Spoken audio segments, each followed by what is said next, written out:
Oh, you can't even get it.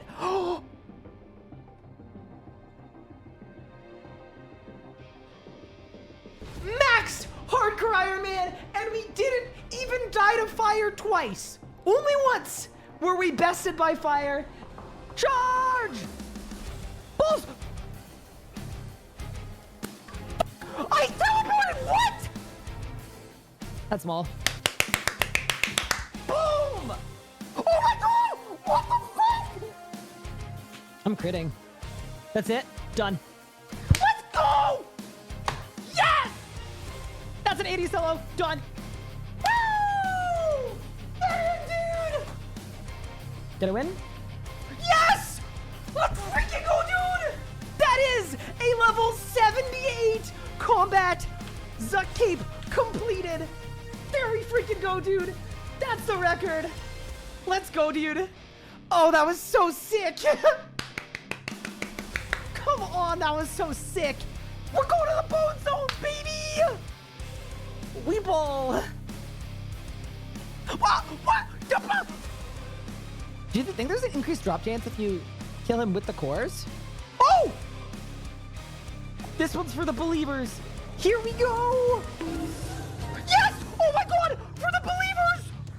Yes! Let's go! Eldritch Crossbow done! For the believers! Rise up! We're green! Let's go, dude. Okay. 3, 2, 1. Yes, let's go! Let's freaking go, dude! Yes! Okay, back to the G! Quick! All right, ready? 3, 2, done! Yes! Boom! It's done! We are tall and bowly, baby! Yes! We did it! We did it! We got the Mystery Combo! Yes, dude!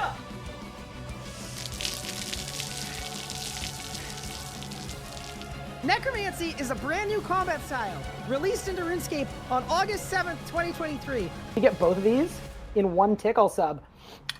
Done. Go. Done. Beautiful. Absolutely beautiful. You can go.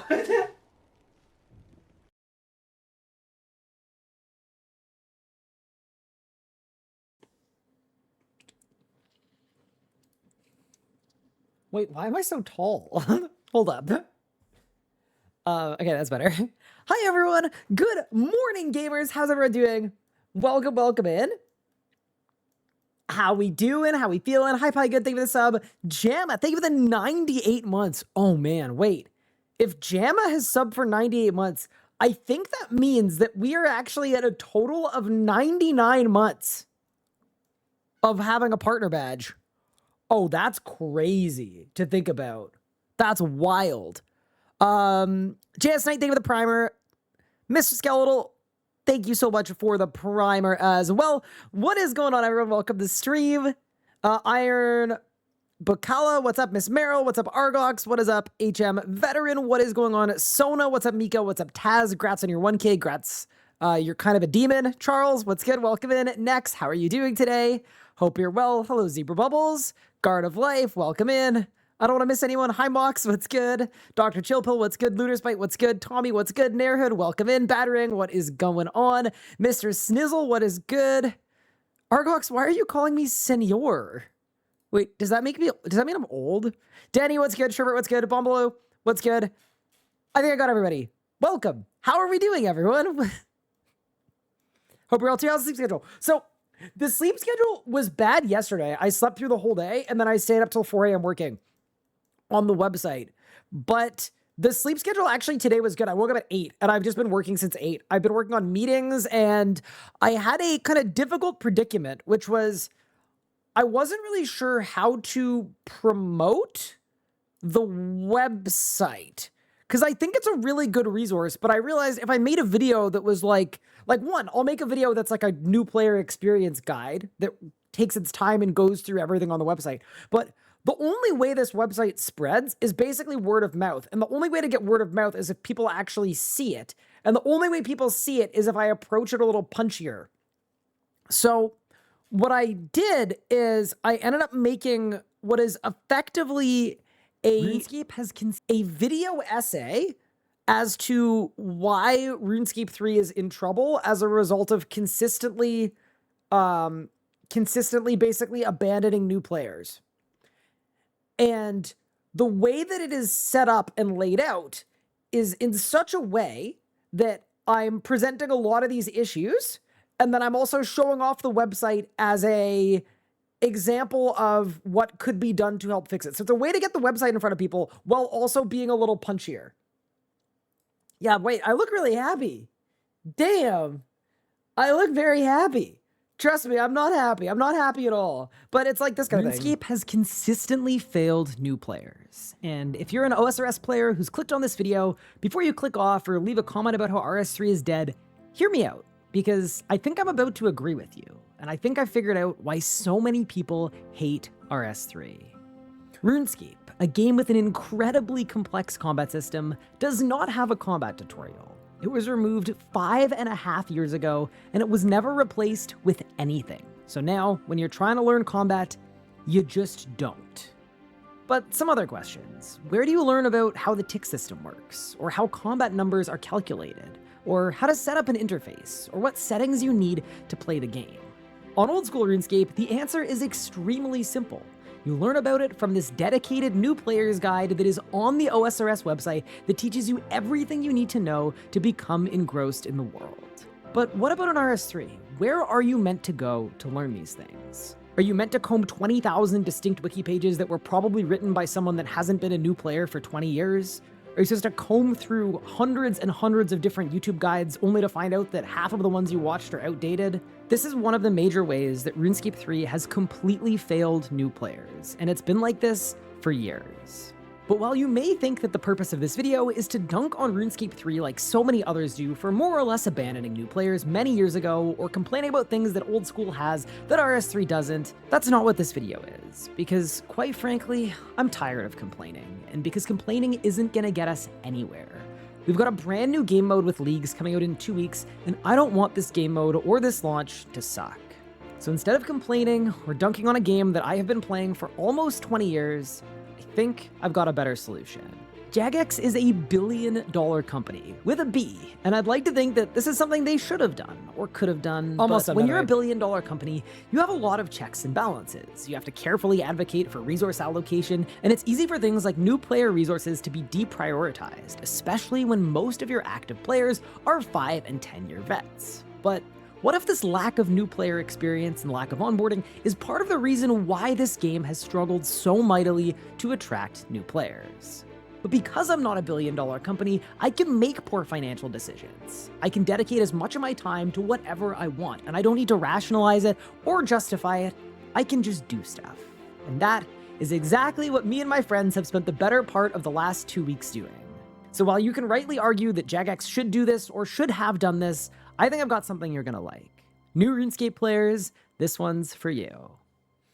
Welcome to the RS Guide. So, and then it's just a rundown of all of the cool stuff on this website. Tick system, interface setting. Like, it's a rundown of all of the cool stuff on this site that it teaches a new player, including things about how action bars work, buff bar. It's a rundown of everything that is on this site right now.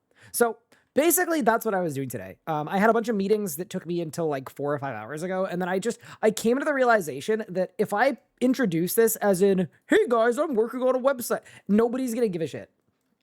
So I thought a bit of a punchier video essay approach would be better. I'm not very good at video essays. I've not done a lot of them, obviously. But yeah, so that's what I was doing earlier today. So my sleep schedule is fine. I was just, I think that's important. But yeah, let me know if you think I was spitting. Let me know if you think it made sense. Let me know if you think it was punchy. Let me know if you think it was good. It only took 3 people 2 weeks. I mean, it took 5 people 2 weeks. With a distinct set of skills. Rich sure makes guides for new players make more money, but the guide is free. But it's free. We just did it for free. But yeah, basically it's a rundown of the site. The video will be coming out tomorrow. Definitely check it out, watch it, share it with your mom, all that good stuff. But yeah, that has kind of been priority one just because Leagues is coming up so soon. But while I've been so focused on the website, either way, 5 years of no help, and the solution was 2 weeks. Yeah, no, you're right. Do we pin the site to chat? Sure, we can. Once it launches tomorrow.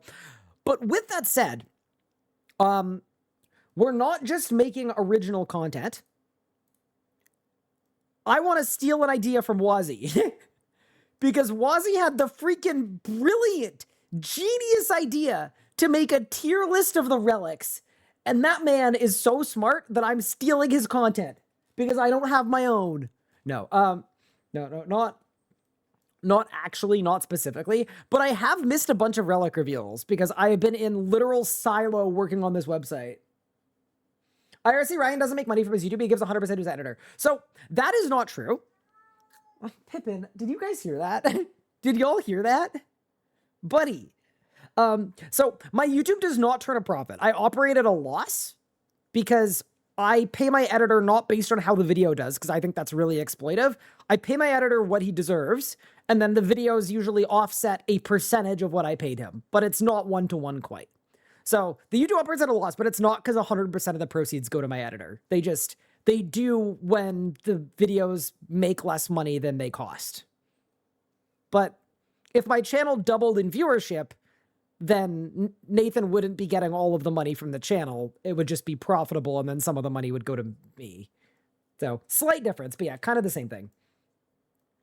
Kind of the same thing functionally, but there is a difference, which is that, yeah. Anyway, thanks for the correction. No worries. Yeah, no, I did want to clarify that, though, because there is a functional difference between those two things. Talking about 4040p is 2K, and the RS Guy site 2K resolution is essentially 1080p, 4040p is different. Wait, is 2K not 1440p? Are they not the same? What? 2K isn't 1440p?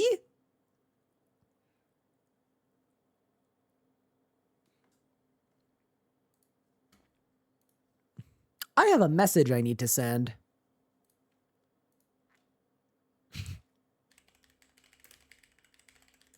Can we change the 2 to 1440p? It'll be fixed. 2K is 1080p? It can't be 1080p. The wiki page said not to be confused with 1080p. 2K QHD is 1440. Oh my heavens. Hi, Death March. Thank you for 33 months. I appreciate it. Radio channel's hard. Edit everything myself. It's so time consuming. Stop uploading for 8 days now. It happens. It happens. And you got your by $5, so worth it. Huge. Appreciate it. The most common 2K resolutions are 2048 by 1080 for cinema and 2560 by 1440. QHD. Oh, okay. So, okay. Reasonable. But yeah, no, I'll change it to read 1440p. That's fine. Actually, I won't change it. Josh will change it because Josh is the best. But yeah, nice. Very cool. You'll love to see it. So with that said, chat, I've missed a bunch of relic reveals. But not one or two. I have missed, I think, 4 different relic reveals. So if you're down, I would like to take a look at them. Are you guys cool with that?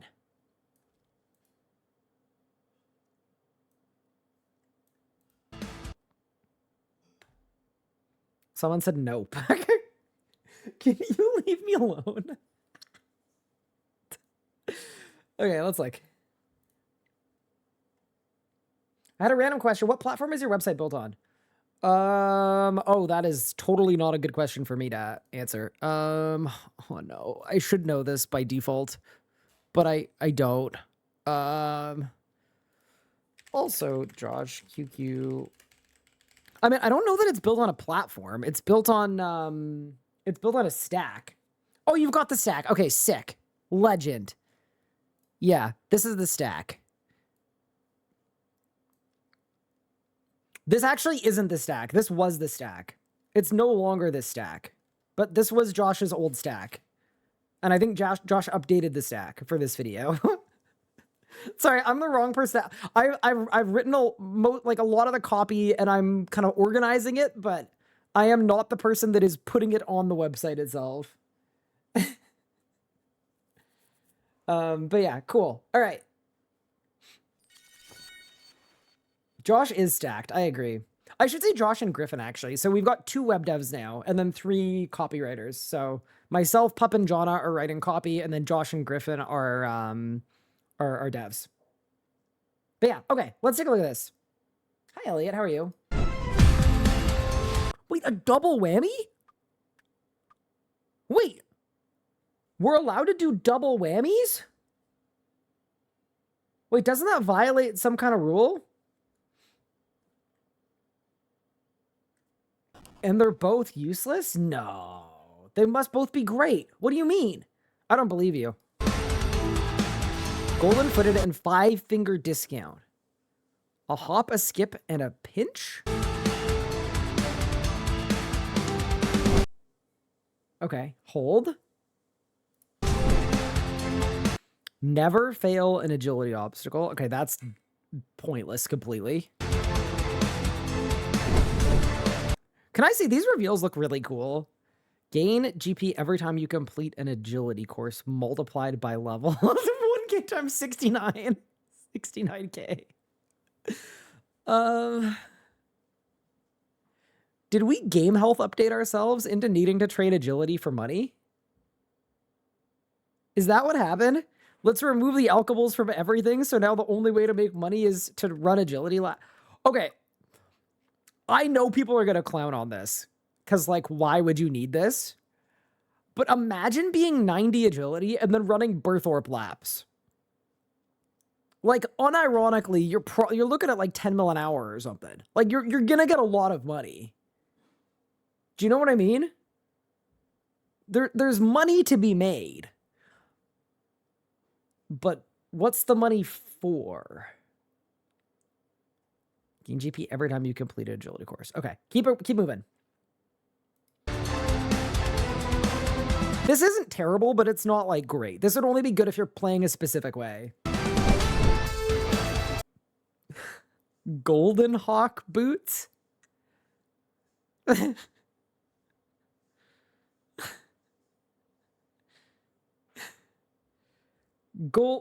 Golden Hawk boots.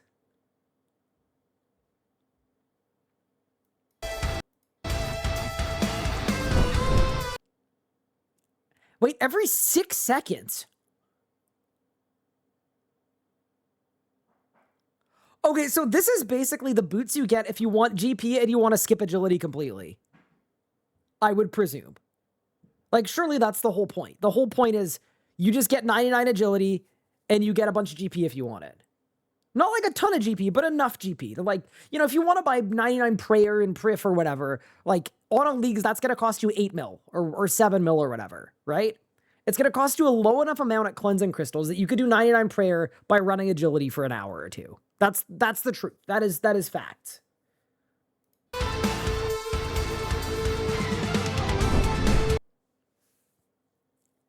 Oh, wait, that's it?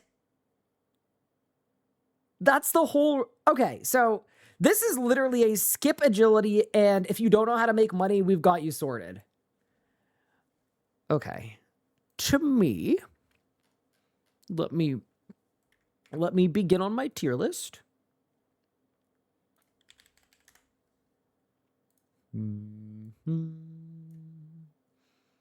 Let's go here. Let's go there. Let's go there.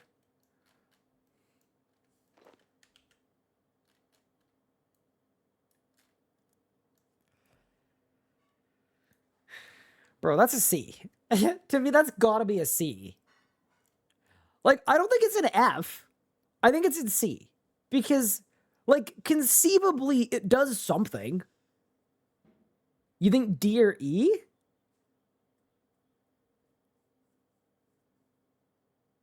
How could anything be lower than that? I'm sorry, did you see the Divination Relic? The Divination Relic is under the tier list. If this is a C. Come on, guys. Did y'all see that? You know what? I'm putting it on the tier list right now because y'all seem to forget how complete ass this thing was. Did y'all get it? Was it so bad y'all got amnesia? Can't even remember what it does?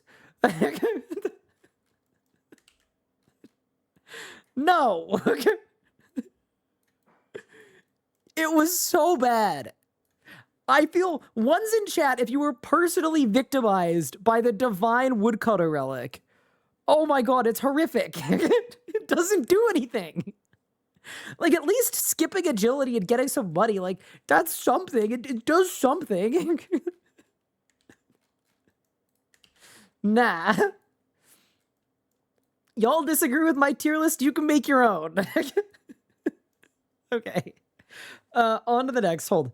I'm just gonna grab the ones that have been revealed really quick. Animal Wrangler. This was the double fishy one, right? Yeah, this was like the, you get a lot of fish and Hunter gets faster. Yeah. Okay, so to me, this is on par with the agility one. They're both not great, but they both do a similar thing. Just one skips agility and one gives you extra fish to gobble on. But that's me. Okay, wait, what else do we have? We have that. That one I haven't seen yet. That one I haven't seen yet. Production Master was from before, so let's throw it on the little tier list, all right? I really liked Production Master. I'm not gonna lie. I think this gets an A. Production Master. It seems to be quite goodly. And then wait, there was one more that I'm missing. Hold. Oh my god, dude, Perfection is dude. This one's so interesting because it's free 200 mil invention, but arguably that is similar to what the agility one does for agility, but for... So here's my thing about Perfection. It's S, assuming there's nothing that accelerates the way you get components, right? But if there is something that accelerates the way you get components, it's like a B. Do you know what I mean? Because the main time save is the infinite components thing.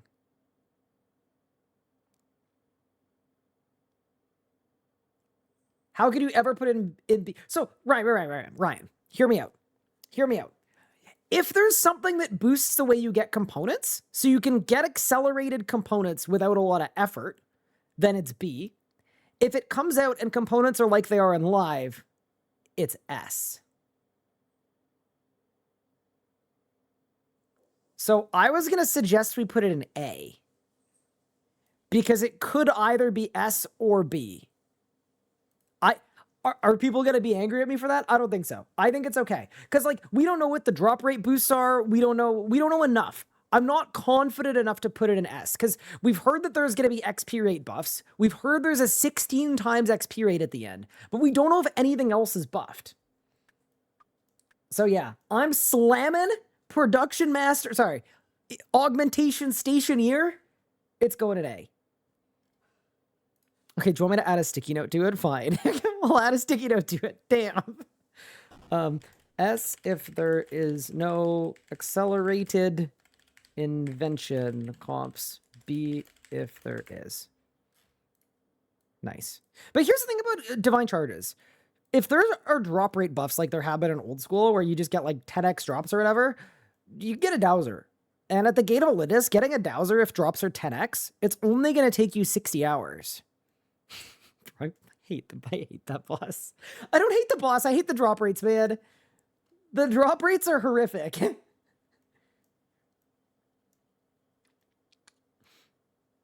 Cool. Yeah, this is a classic A. This guy is S for sure, because you want a rush invention. You take that first no matter what. C, C, C. And then, you know what? I'm actually going to put this under the tier list. Are you guys okay with that? I'm putting it under the tier list.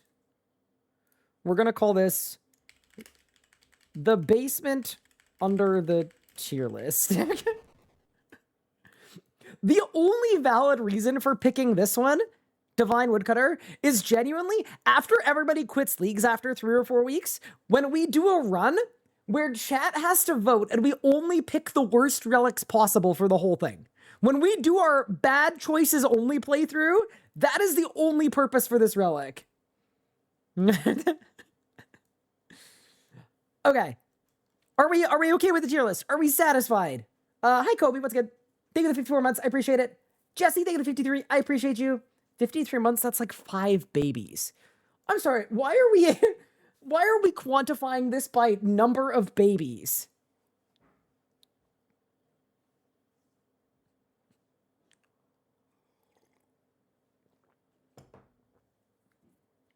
But yeah. Anyway, shall we? I love Micro's baby jar. What's Micro's baby jar? He writes your name in a jar if you 9-month sub? Bro. Hi, Wands, how are you? I don't think I want a baby jar. I even know about the baby. Wait, chat, is that becoming industry standard? Do I need a baby jar? What do we put it in? I don't have any vessels. I don't think I'm doing a baby jar. I'm sorry, chat. To be a streamer 25, you need to have a baby jar. Now, the best way to be a streamer in 2025, unironically, is to spend 2 weeks not streaming to work on a website that literally may not even help anybody.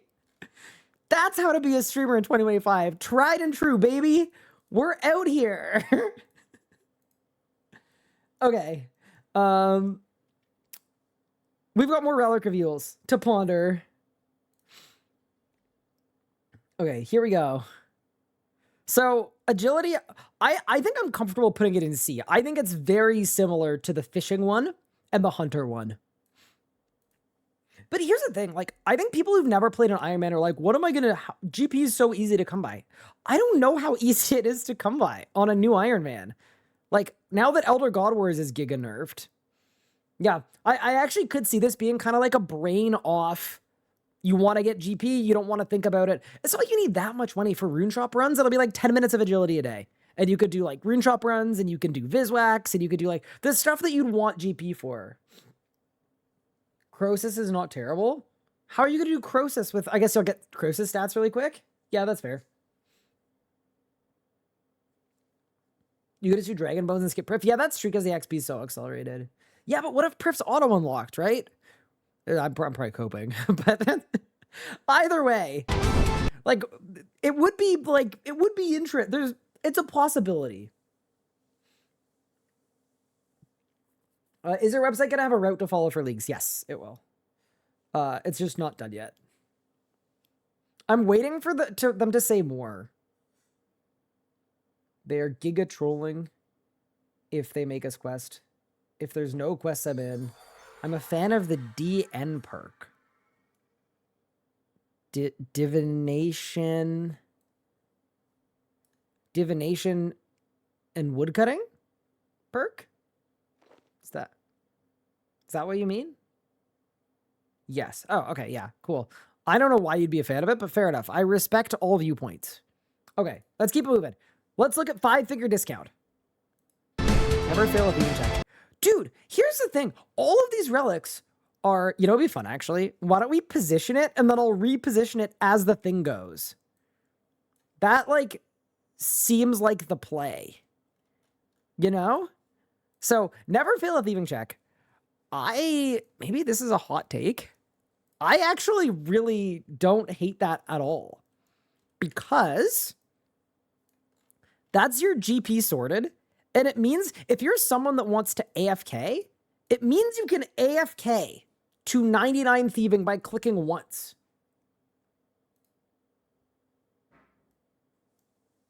Like, it's mostly just like, if you want to get 200 mil thieving, you click on one thing one time. Okay, let's keep looking though. Stalls never deplete is useless. Items are noted is nice because that's how you're gonna get early game food. You're gonna be hitting up the bakery, getting caked up. But that's right next to a bank, so you don't need this. This is useless unless you're gonna get banned for auto clicking thieving during leagues. Which please don't do that. I don't see there being any real purpose in this.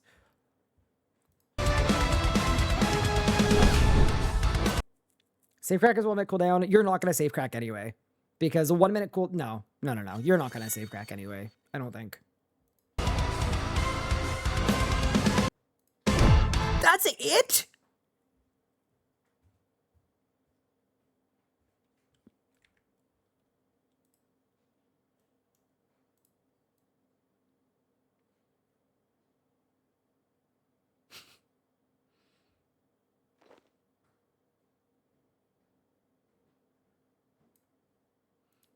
Thieving's already kind of AFK, man. Like, skipping agility has to be worth a lot more than skipping thieving. Skipping thieving, it's already like the fastest skill of the game. If you want to train it active, you get it done in like an afternoon. With a 16x XP rate, you get out of there in no time.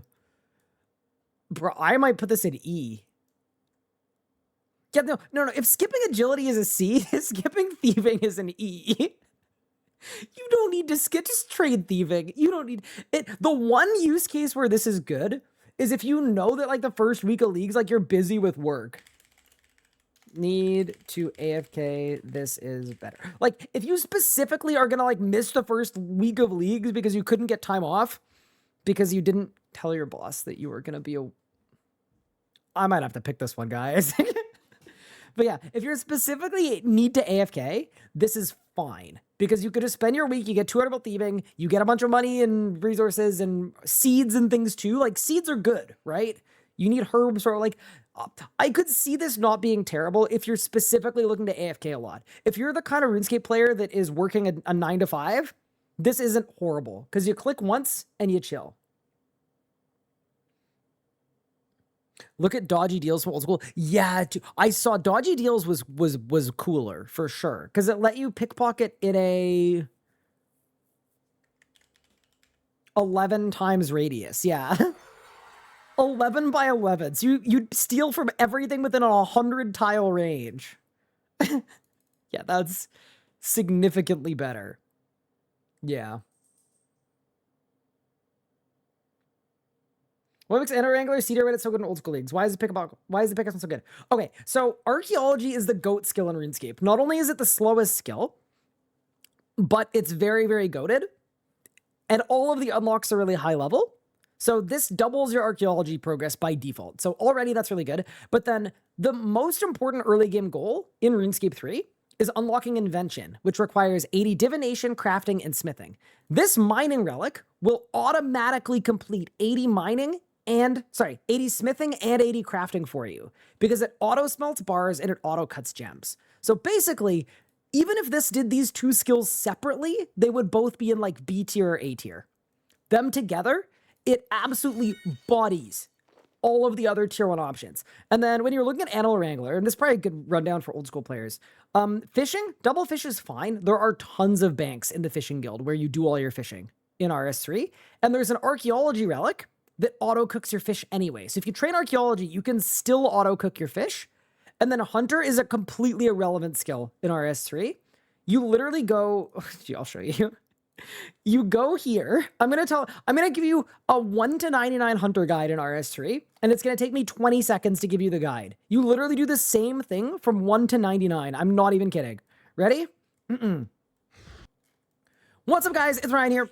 Welcome to this 1 to 99. Wait, I didn't get there. Hold. I got to get there first.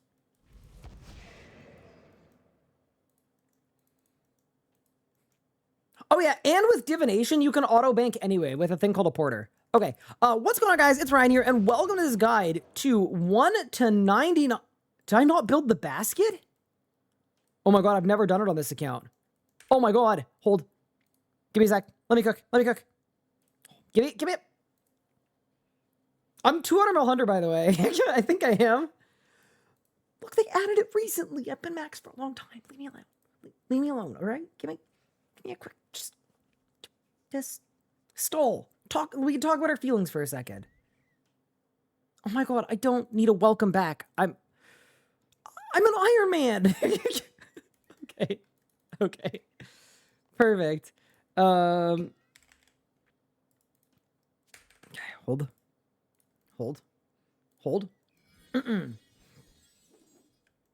Okay. Yo, what's going on, gamers? It's the RS guy here, coming at you with a brand new guide on how to go from 1 to 99 hunter in RuneScape. So here's what you do. Ready? You are going to click on this crocodile. You are going to stand on this platform. You are going to open your customization interface so that your character doesn't move. And you are literally going to click on these guys. And that is it. You will go from 1 to 99 in a day. That's the whole method. Just click on the moving things. Yeah, Hunter is like, it's one of the fastest, easiest skills. The one thing is, so you get higher level whirly gigs, these pawn things I'm gonna click on, depending on which flowers you put in the basket. So this is contingent on you leveling farming. So you need to do farming. But assuming you can do farming, yeah, you're wraps. I could have done it. Okay, but yeah, basically Hunter is really, really easy. What do I start hunting chins? You don't. These go, the base XP on whirly gigs is 800k an hour. Like base. So in a leagues, it's 2.4 mil base.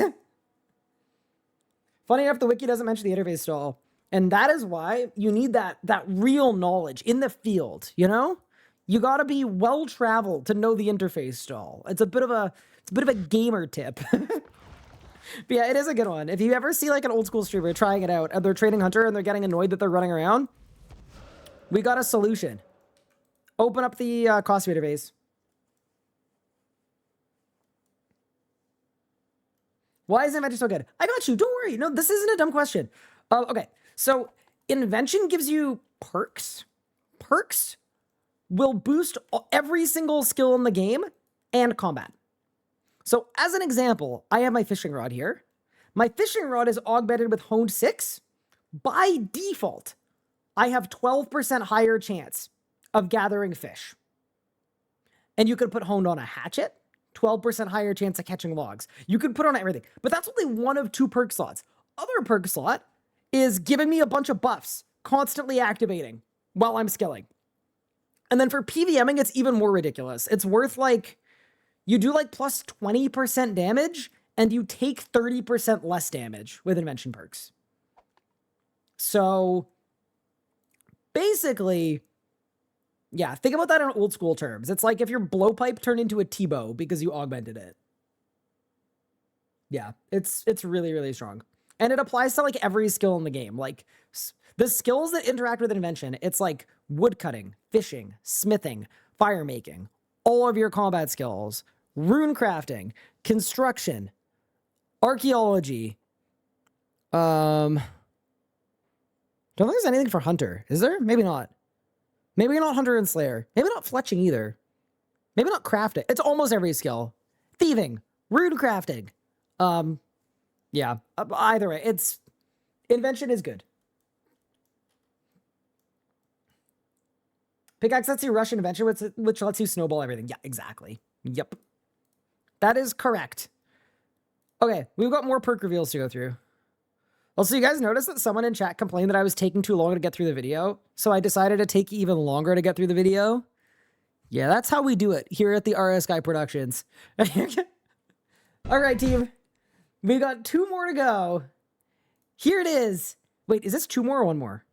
The cream of the crop. Is this just 1 more? Or is it 2 more? Wait, what? Wait, did I miss one?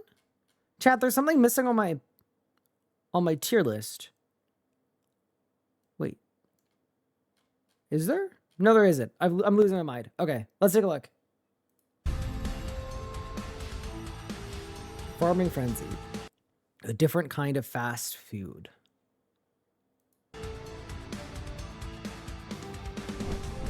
It's going to go to full automatically. Okay. That, I'm just trying to think. Because they already said that there was a 5x farming tick rate. So herbs, instead of growing in like 15 minutes, will grow instantly. Okay. I think I like this so far because if you're going for overloads, which you need herbs because herb drops got removed from every mob of the game. So already, by itself, this is probably like a B or like a high C by itself. All right, let's keep going.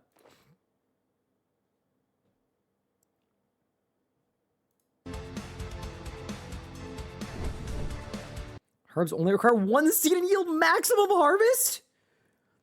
I've seen enough. I have literally seen enough.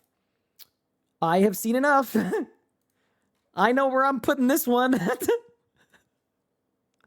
Bro, as an Iron Man, dude, yeah, no, this is an instant pick to me. Like, there's... So in RS3, I should explain this. You can plant up to 10 herbs at a time for different amounts of yield. So if you're planting 1 seed and getting 10x yield, you're going to get like 60 herbs every seed you plant. Like, we're in A, we're at the top of A already, and I haven't even finished the video yet, bro. That is really, really good. Okay, hold. Keep going. There's more video left.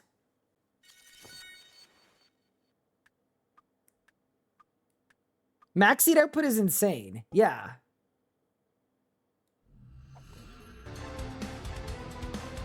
What else to do? Patches are harvested instantly with produce noted?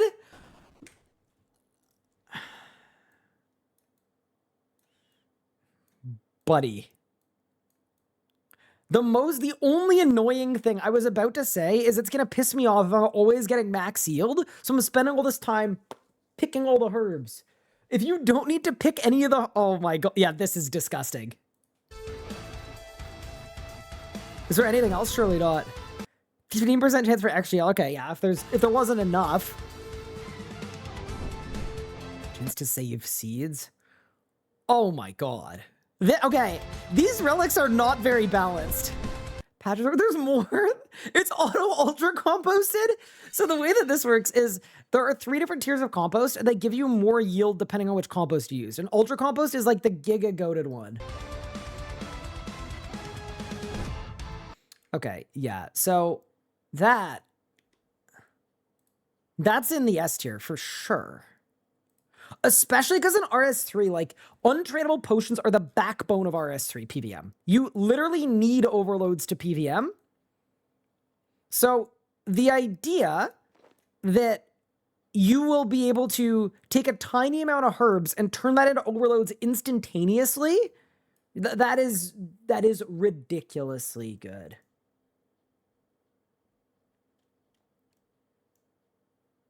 That is really, really good. Isn't Ultra Compost free from Zammy? Yeah, but you're not going to Zammy until, you know, you're not doing pre-overload Zamarok, probably.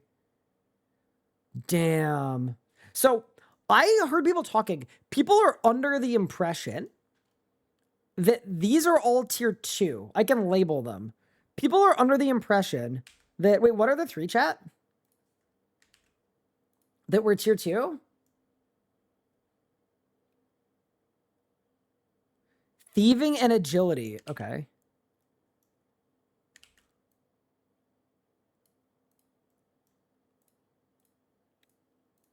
And what's that based on? Is it based on the blurred screenshot?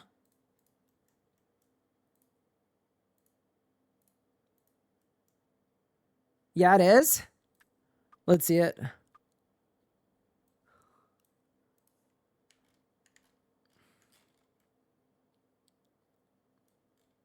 Dude, they did not do a good job blurring it. Yeah, that's the thieving one for sure. That's the farming one for sure.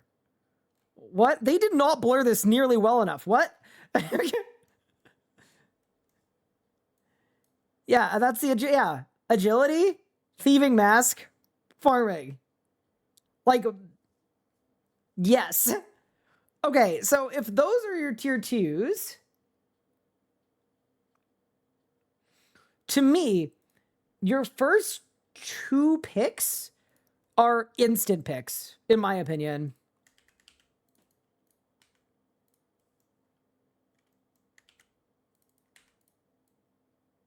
Yeah, if that ends up being the case, dude, you have a really easy time here with your relic choices. The only 2 I put in S tier, you can pick without giving up anything in A. Yeah, no, there is a winning formula so far in this league, for sure. Now, if these 2 end up being in the same tier, that's where I get scared. That's where I have to sit down and really, really think about it and weigh my options. But right now, there has been no difficult decision-making at all. What's the crafting one? It does a full invent of crafting instantly. So the second you click go, it just does the whole invent.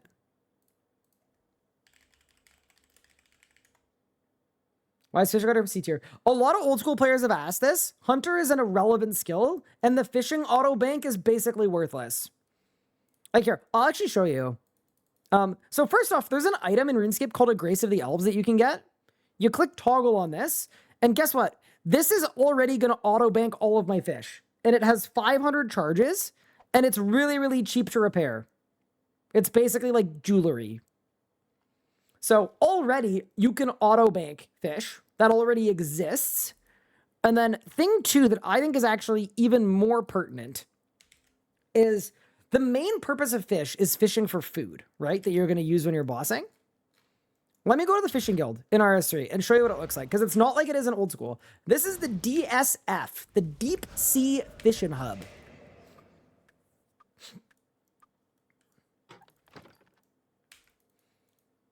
This is the Deep Sea Fishing Hub. And what it looks like is it is a big fishing hub. The only food that you actually want to use in RuneScape, they're called blubber jellyfish, and this is the only place to get them. The only place to get blubbers is right here, okay? And do you know where the bank happens to be? Here, let me turn this off.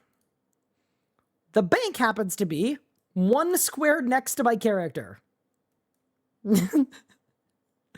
And then the one other spot that you may want to fish in RuneScape, unironically, is swarm fishing here. This gives you an assortment of different fish. And do you know where the bank is for swarm fishing? In case you were wondering, it's this net right here. Click on it. Go back. So basically, the auto banking is completely irrelevant. And then I have one other reason why it's a C tier. I actually might even put it a D tier, to be honest. You got me thinking about it. This might be a D tier. Good PVMers in RuneScape do not use any food, period, because of how good Soul Split is. I'm actually going to downgrade this to D tier. You just use brews, and the brews are offset by your overload. So, yeah. I actually think it's D tier, because, yeah, Hunter is really fast, really easy, and it gets you nothing, or not a lot. Fishing, you're always next to a bank anyway, and you don't need that much food. It's not like old school where you need to be the guzzle goat. RS3 has better ways of healing, in my opinion. But yeah, good questions, by the way. If you got old school people that have questions about leagues, feel free to ask away. Like, that's literally what I'm here to do.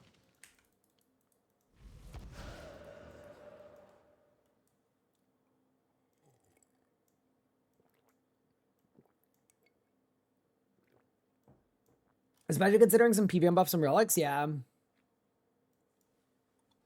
There was an old school league where you had crazy reflect damage, so you take damage on purpose. Interesting. Finish front page for old school leagues. I want to try to compete in RS ones. Ooh, fair enough. You got it. What makes Steven Relic so bad? I know nothing about old school. Or sorry, about RS3. Oh man. Okay. I think it's better to show instead of just telling. Let me show you. So, unlike in old school RuneScape, you know, the very, very super hard game, in RuneScape the Third,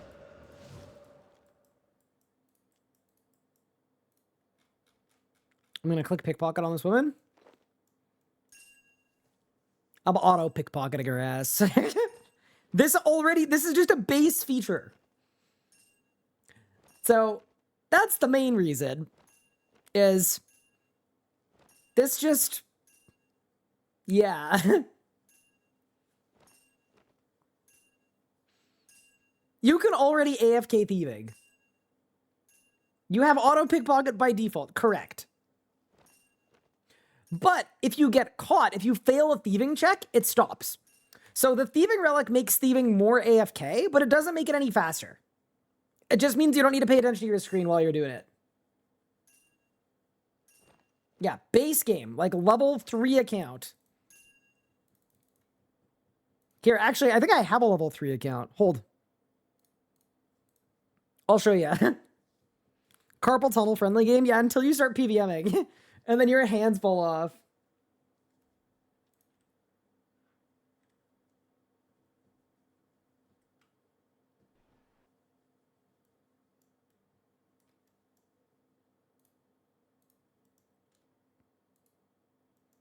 What's my thieving level on this account? 35. All right. You know what? I'm probably going to get caught. But yeah, I'm 35 thieving on this account. And let's auto pickpocket. We're cooking. I'm level 35 right now. And then see this? I failed a thieving check. So I got stunned briefly, and then I have to re-click. Oh my god, bro, my guy sucks. Buddy, you're actually trash. I'm just saying, Ninja would never. Oh my god. But yeah, basically, I would probably start doing this at like 50. But yeah, you can also manually click it and it's faster. See this? You can 2-tick it if you're clicking. Get the mouse keys going, all that. But yeah, you can auto pickpocket. Are Saren Spirit's blessings and catalysts relevant? Yes. Oh, sorry. Are we asking about Oh, you're probably asking about here. Wait. Let's go RS Leagues Relics.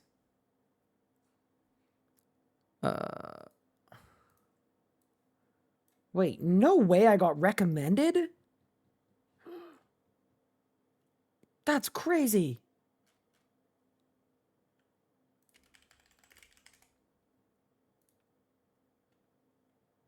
There's no left click swap at RS3? Nope.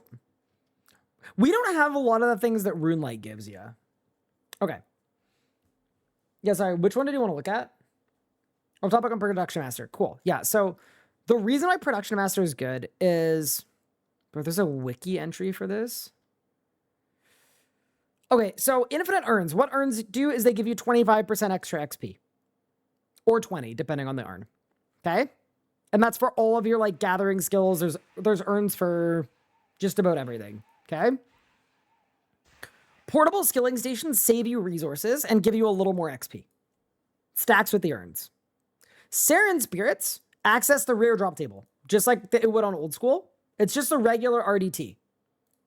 So it will just give you random RDT drops. Okay? Divine Blessings give you invention components. This is more likely to be irrelevant. Catalysts of our Alteration will give you clue scrolls, which are pretty relevant in RS3.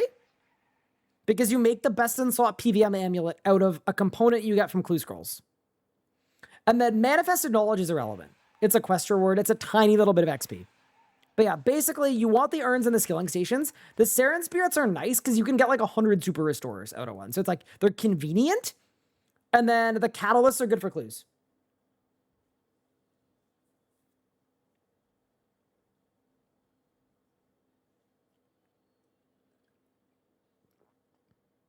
What is your Google profile picture? It's me. What do you mean?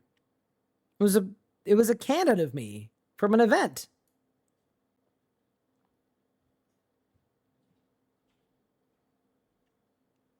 Master stacks a bunch of XP boost resource saves altogether. Yeah, and processes them all together. Exactly.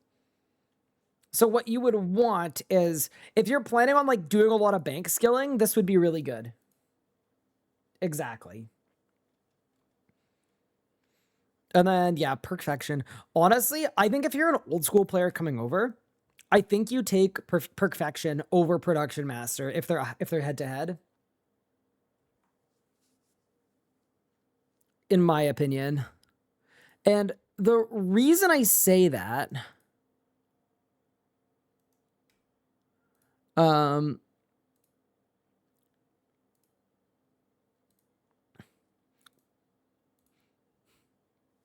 sorry, I'm getting stun locked by someone saying that they were stun locked by my side profile. What's wrong with my side profile? That's just what my face looks like. Wait, is it bad?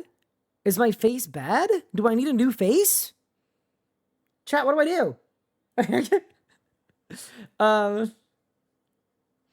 Can I explain perfection? Yeah, I would love to. So, if you're a new player to RuneScape, Invention is both extremely powerful and the world's most annoying skill. And people in chat will attest to this. Chat, let me know if stop me if I ever say something that isn't an absolute truth nuke. Invention is overpowered and it is friggin' annoying to train. And it is annoying to do, and it is annoying to get good perks, and it's RNG on top of other RNG, and it pisses everybody off. Mostly because of invention materials. Now, what are invention materials? Well, if you go in here, these are all the invention materials I have. I have like 500,000 of them in my bank. They all come from different rarities. A good example, these Illajunkan components, I would need to go to Vindicta, the boss, get the rare drop, spend an hour and a half leveling it up to 9, and then disassemble it from 9 to get 4 of these components. If I want a best in slot perk, I need 6 of these components, okay? And then it will be a 1 in 3 chance that I get the perk. So my expectation on an Iron Man of getting Aftershock, the one that I want from these Illajunkan components, would be go to Vindicta twice, get 2 unique drops, level them both up, disassemble them for components, use the components, and then do that until I hit the 1 in 3. And then I would do that again for every single weapon of every single combat style that I'm using and every single switch. So all of a sudden, in live game, you are talking about 4,000 Vindicta kills, and that's just one perk. Where every set of gear you have a main hand perk, an offhand perk, a shield perk, 2 top perks, and 2 bottom perks. So overall, what you're talking about is a absolute crap ton of time doing monotonous grinds and mostly killing mobs to level up your gear. It is absolutely obscene how bad it is. And that's without even getting into ancient materials. And the only way to get these is to be level 90 or above in archaeology. Basically, if you get access to infinite invention materials, you can skip all of that and just get best in slot perks. You can just skip all of that annoying grind that will drive you through the wall. So my expectation is that is why I put perfection in the A tier, at the top of the A tier. And assuming getting components isn't like massively boosted for everybody, this is S. This is a goated pick. So if you're not a seasoned RS3 player, you do not want to deal with invention, in my opinion. So if it were me and I was coming over from old school, the first thing I would do is I would take perfection and I would not think twice about it.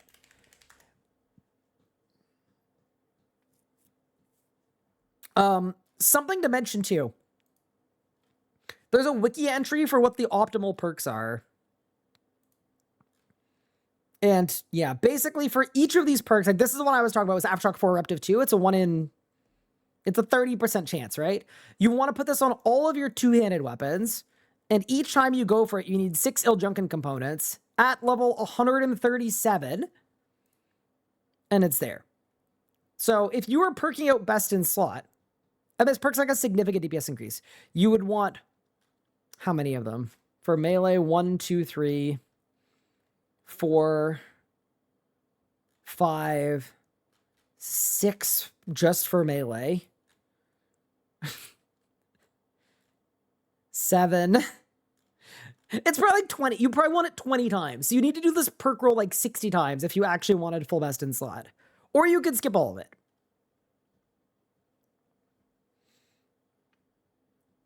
It's going to save you a lot of time, yeah. So a lot of RuneScape players just don't like invention because of the RNG, and it's confusing, right?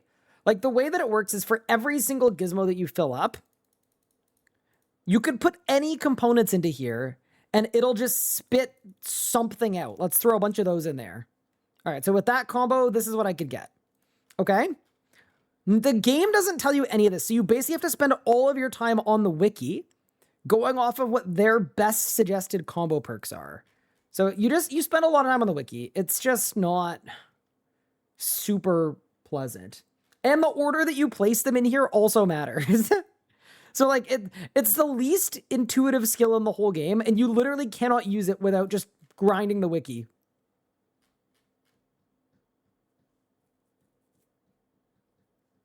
Now, some people are also making the argument that you don't need perks to feel goated, and that is true. But also, you're talking about 20% extra damage dealt and 30% less damage taken across the board. And then you're talking about like 15% boosts to every single skill that you're training. So in general on RS3, the rule is this. If you are not augmenting your gear, you are throwing. That's basically what the rundown is. You don't need full best in slot perks, but you need perks. Everybody needs perks. It would be like the most catastrophic throw imaginable to be like, oh, I'm just not using invention because I don't understand. You're throwing. But yeah, Elliot is right that there are beginner perks that are easier to get and a little bit worse and a lot less annoying. But yeah, if I was an old school player, I would take Perfection and I wouldn't look back and I wouldn't get any FOMO just because invention is miserable. Even as someone that is 200 mil invention on 4 different accounts or 3 different accounts, I am almost considering taking it.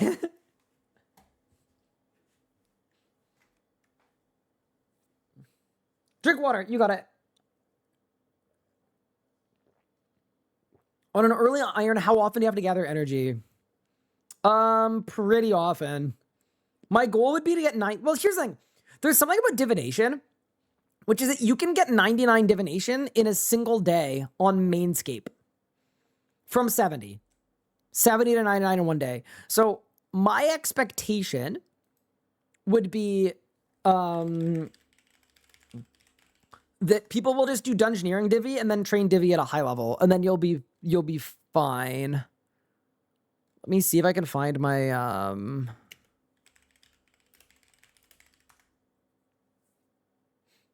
Hi, Montezana. How are you? Wait. All depends what it's up against, smile. Wait, what does it mean?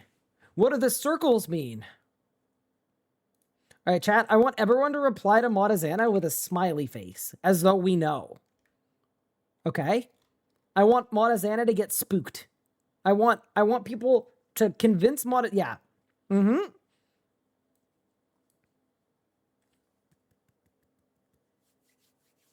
We're breaking in. We know. Not only do we know Azana, we've been knowing. And we will continue to know. Stream elements. With the combo. But yeah, no, it does depend what's up against. So, looking at my little tier list, I have Inventor with Production Master both in A tier. I think if you're like trying to like get 200 mil all or get a max cape, Production Master, and if you're trying to PVM, to be honest, entry to PVM Production Master is better. End game PVM, yeah. But my thing is like XP rates are going to be so boosted. I don't think I'm going to mind skilling at a bank. I am absolutely going to mind leveling up a Dragon Rider Lance. That's sort of where my decision-making process lies, is like, it's not even like which one will save you more time, because both will save you a lot of time, but arguably the skilling one will save you more time. But I don't hate skilling, and invention literally lights my blood on fire to the point that my blood literally evaporates. It turns into steam, and then there's nothing left in my veins. Did I get a level? Let's go! If you were trying to experience Zamarok, which would you take? See, it's tough because with this, you have to spend less time skilling for overloads. But if you take this, once you go to Zammy, you'll have good perks. If I was an old school player that wanted to do Zammy, I would... Oh, man. Bro, I hope these two aren't stacked up against each other. This one's going to be tough, bro. If I were you, I would still take Perfection. TBH. But if I were me and I was trying to rush like a Zuck cape, would I ever do a Zuck cape without overloads? Oh, you probably could, to be honest. Yeah, I'm not sure. I'm not sure. This is a toss-up.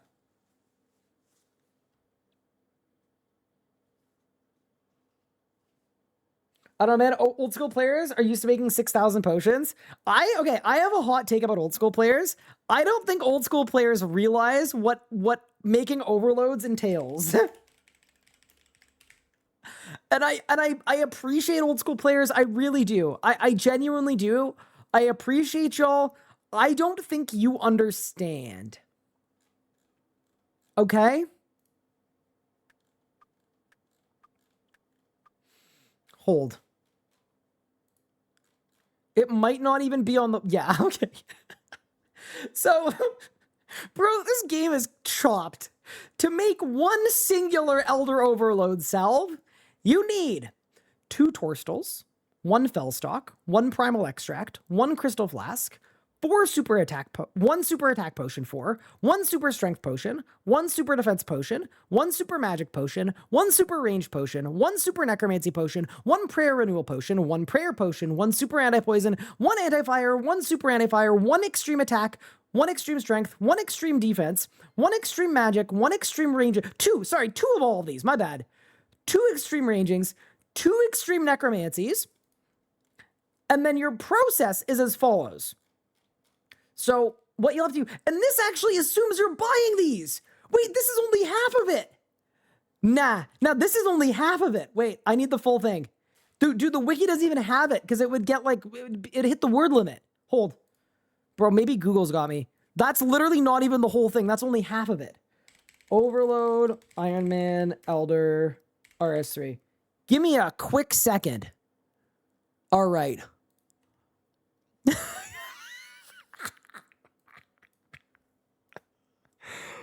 Oh my God.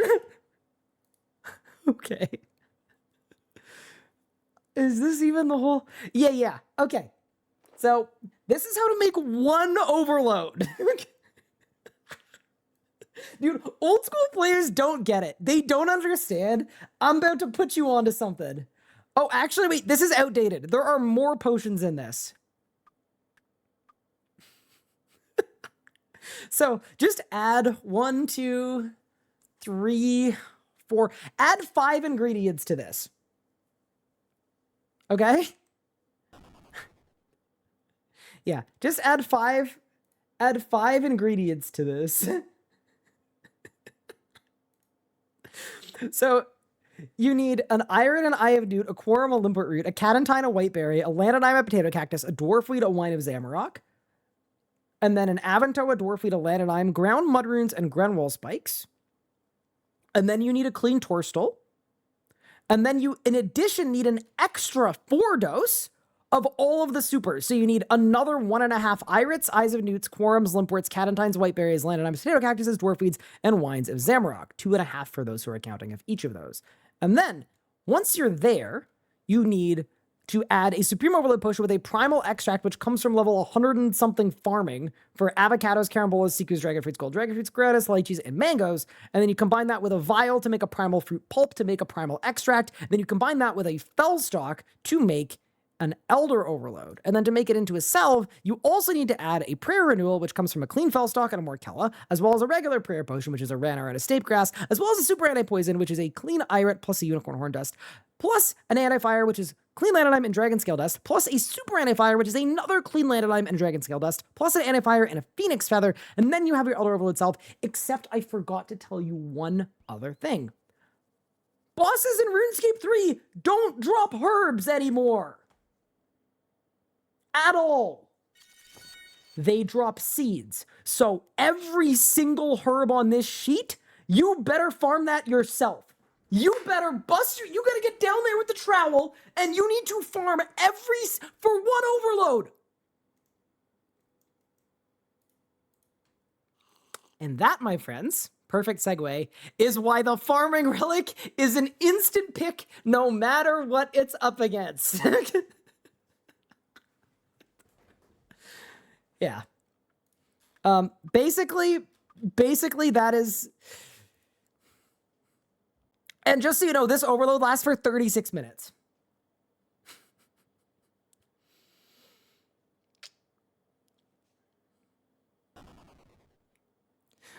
So, yeah. Rubik, you think it's A tier, not S tier? I respect all opinions, but I think you're wrong. No, not 36 minutes a dose. 36 minutes for the whole 6 dose. 6 minutes a dose. Someone said 36 minutes a dose. Nope. Yeah, dude, old school players don't get it. They don't understand. Please explain why y'all have 10 different overloads. Okay, so we have a base overload, which is this one, but then you get a bigger stat boost from a Supreme and then another bigger stat boost from the Elder. And then the Salve combines it with a Prayer Potion and an Anti-Poison and an Anti-Fire. So arguably you could stop at Elder Overload if you wanted, but you still have all of this process to go through. Hi, Luca. How are you doing? Welcome in. Congrats on the new computer, by the way. I was watching your stream earlier. Your kills were looking clean.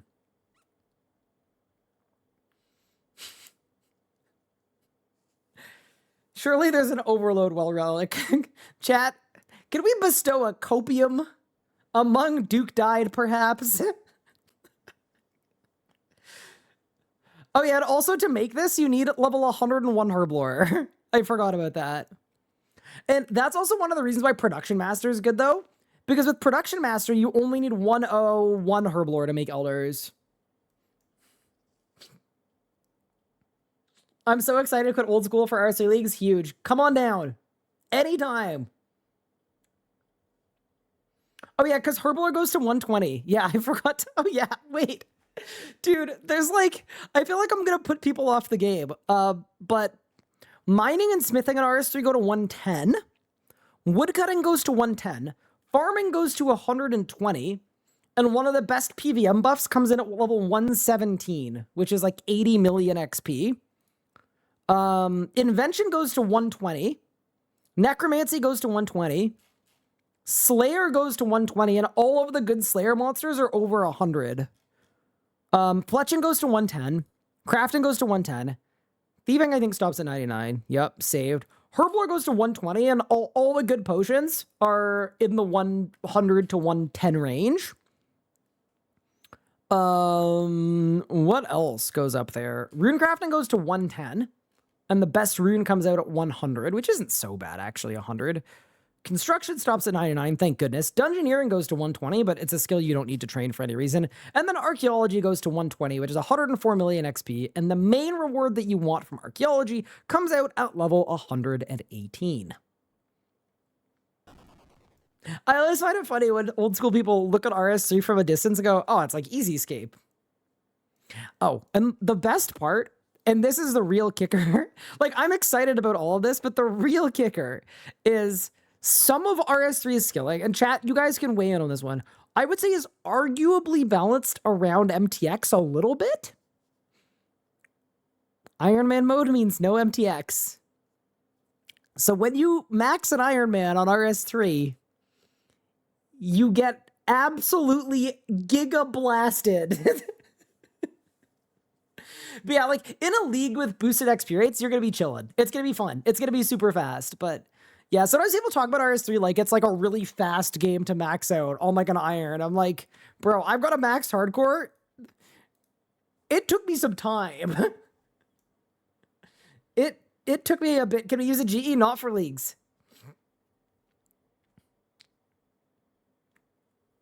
But yeah, no, I absolutely love RuneScape 3, obviously. Like, this is my main game. This has been forever. I friggin' love this game. But yeah, no. I think a lot of old school people think that it's going to be really, really easy. Like, I've seen new players who are like, I think I could push rank 1. Like, dude, something Ditter asked me when,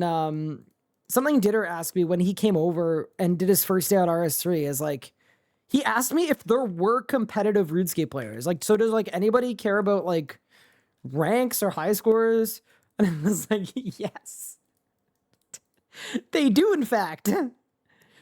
Not only do they, but yeah, you know.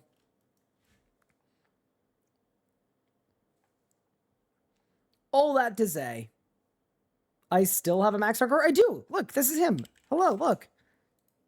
That's a max hardcore right there. But yeah, anyway, all that to say, that's some of the rundown. That's why like a lot of the old school player questions are very like, there are assumptions being made that the games are similar, and they are in a lot of ways, but they're also not in a lot of ways. Is there a Leagues Discord? There is. I don't know who runs it or who owns it or whose info is in it, but there is one. Be me, pay $600 just to get better loading for Vorkath. Luca, did you pay Sorry. Luca, did you pay $1,600 so that you could get the Vorkath kills per hour record?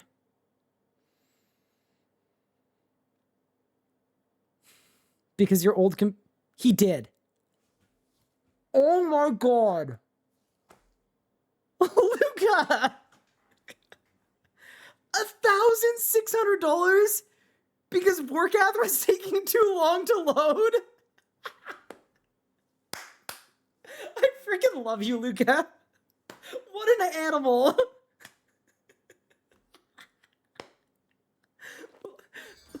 Wait, Luca, did you get the record today, like immediately?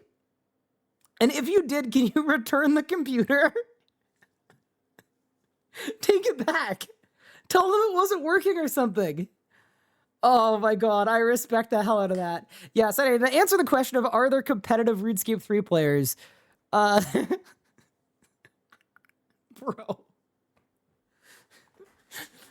Dropping almost 2 bans to get slightly faster loading times that's unreal. Luca, you're a demon. Nah, you're an absolute demon. That's actually really funny.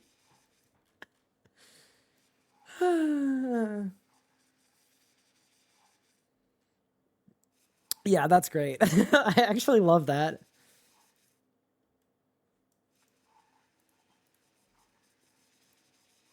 Yeah, that's actually hilarious. Do I have a possible pick order for Alex this year? How much tiers? Yes. So what I've done is I've only done tiers 1 and 2 because I don't think we've filled out anything outside of tiers 1 and 2.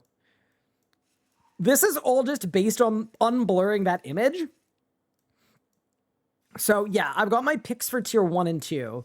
It's archaeology is an instant pick, farming is an instant pick. All of the other tier 1 and 2s are honestly kind of bad. So there's no difficult decision making for 1 and 2. Do I play melee? I play every style. Do I have a short list of quests to do? So we don't know if there's quest skipping or what the quest skipping will be. So what I've done is, actually, I should probably plug the website. This website is launching, I'm launching it in a video tomorrow. But basically, it is a guide to new RuneScape players. If you're coming from nothing or from old school, it is all of the different account setups, settings, how to make an interface, importing an interface, all the shortcuts, how to use the chat, how to use the world map. Wait, something really cool, Easter egg. You can place a marker on this picture of the world map by double clicking. Pretty cool. This is a website that we are launching to help onboard new players. It's coming out tomorrow. It's got ideal settings, recommended settings. It's got, the big part is, it's got a rundown of like how the tick system works. And also much more. It's got a guide to keybinds and how to do RuneScape 3 keybinds. So all of this is just straight keybind theory so that you can make a set of keybinds that's good for you. A rundown of how combat works, how damage is calculated, how to read tooltips, all of that. Basically, it's a very comprehensive guide for a new RuneScape player to learn a lot about the game so that you're not doomed. With that, and coming alongside that website, we're doing a progression pathway that basically the way it's going to be set up is it's going to have a bunch of early, mid, and end game account goals. And the way that they're going to work is like, we talked about invention before, this is what you need for it. The way that it's going to work is it's going to propose the goals. A lot of them are quests. And then it'll tell you what it rewards you. And then it'll tell you how to train the skills that are required for the quest. And we don't know how much quest skipping there's going to be in this league. So I'm not launching it as a leagues pathway until we know more. Because I think Montezana, who's in chat right now, could confirm, is working on a Q&A about leagues. I think. Hopefully that wasn't a leak. I don't think it was. You were literally asking people for questions. So basically, as soon as I know what quests are skipped and which ones aren't, I will refine this for leagues so you'll only be offered things that aren't skipped. But yeah, that is the plan. So there will be a pathway. And then this here is a pathway for what I would expect most people who want to get set up well should do for their first like 3 hours. This is your first like 2 or 3 hours. It's got a few quests, but it's mostly like critical unlock, starting time locks, building your fort, like kind of foundational old school, or sorry, foundational RS3 things. I have a bunch of questions. I'm going to get them into the news poster on Wednesday. You are an absolute legend. Let me know if you need a hand too. Beautiful. So basically, yes, I will be covering leagues, but I'm waiting for more info because there's no worse feeling than like if we spend all this time to get this progression path into copy, and then all of a sudden it's like, oh, these 11 quests that change everything are auto-completed or whatnot. So yeah, basically it's not public yet, but yes, I will have a pathway.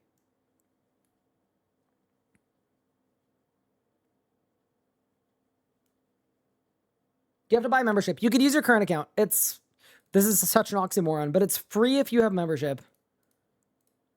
It makes sense, trust.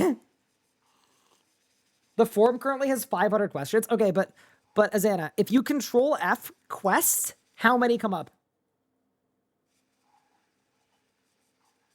I personally don't think there should be quest skipping. It's interesting. Most people I've heard want there to be a lot of quest skipping, and I think the reason for it is twofold. One, old school leagues don't have a lot of quests in them. And two, leagues are all about getting tons of dopamine and really fast progression.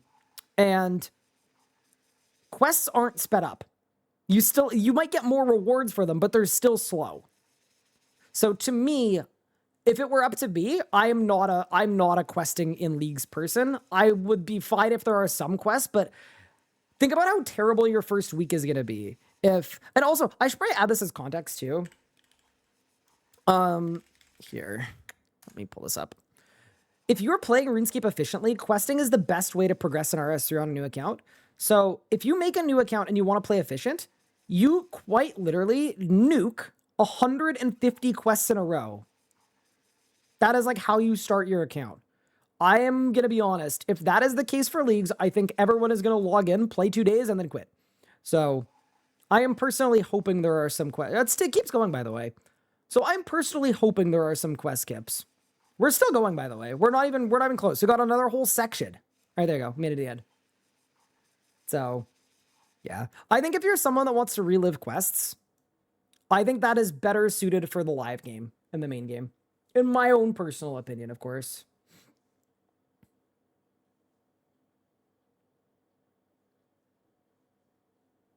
Quest currently appears in the list 106 times out of 500. Okay, so 1/5 of every possible leagues question was quest related. Huge.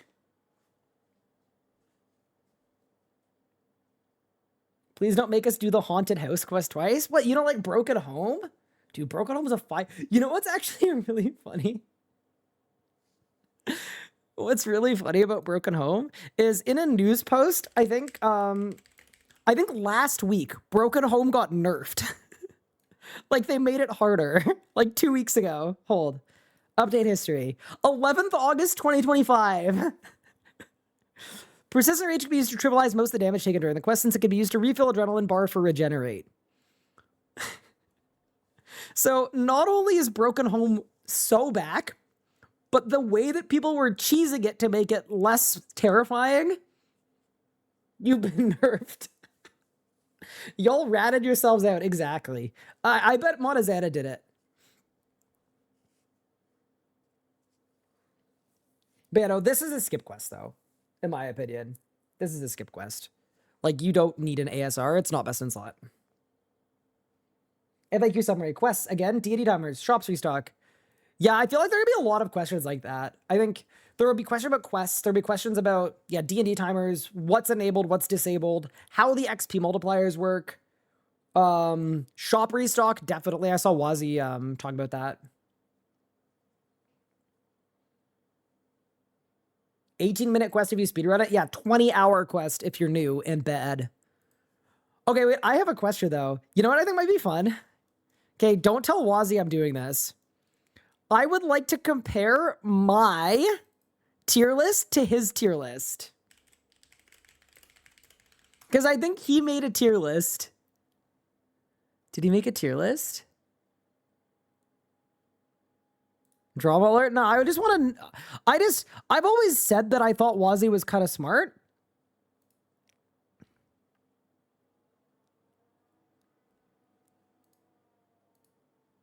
Oh my god, he's got relics that haven't even been released yet. It is tier list. Okay, his tier list ends at D.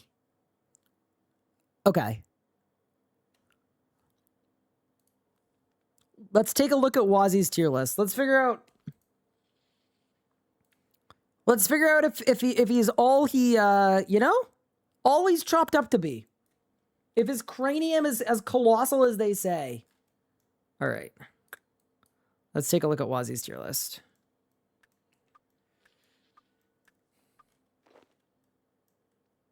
I'm doing Glacier Sticks at 750 when I get higher in rages.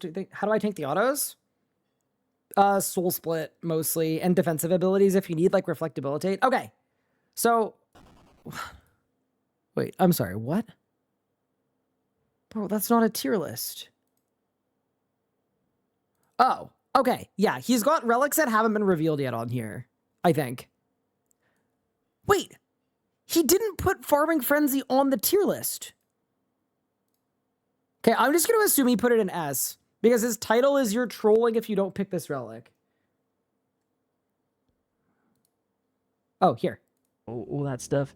So, yeah, I feel like this is an absolute must-have relic. I'd highly, highly recommend it, and it's just...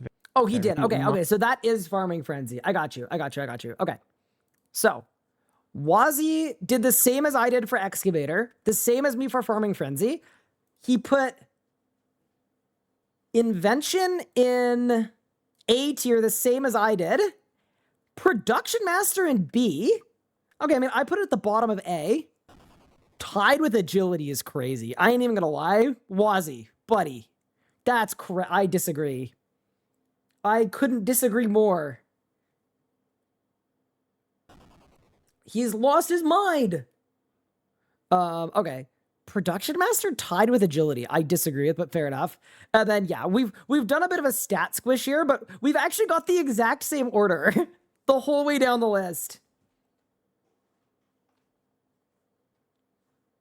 All right, so Wazzy remains relatively based. We'll keep doing updates as we proceed. Why is Farm Frenzy S? Because Herblore is really important in RS3. More important than you know. More important than you may ever know. How would I rank the Tumikin gear set? I mean, it's best in slot, right? I don't like the way that it works, but it's BIS, so it's hard to, like, not rate it as, like, good.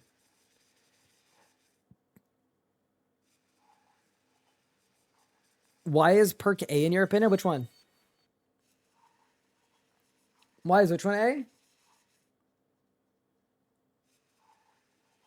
I don't like how similar it is. So something I'll say to Jarbo is Wazzy and I are both high tier PVM players who've been playing RuneScape forever, who have maxed Iron Man accounts, and who are like super endgame PVMers. So it makes a certain amount of sense that players with a similar background would, like, I would assume in old school, the top Iron Man clan probably all had similar relic picks. Wazzy and I are going to have similar relic picks because we both know the game and play similar ways. He's a better Iron Man than I am, but we both, yeah, we're both that kind of tier of player. Old Skrillex pick a lot based on goals. Yeah, well, no one really knows what the goals are, right? It's our first ever leagues.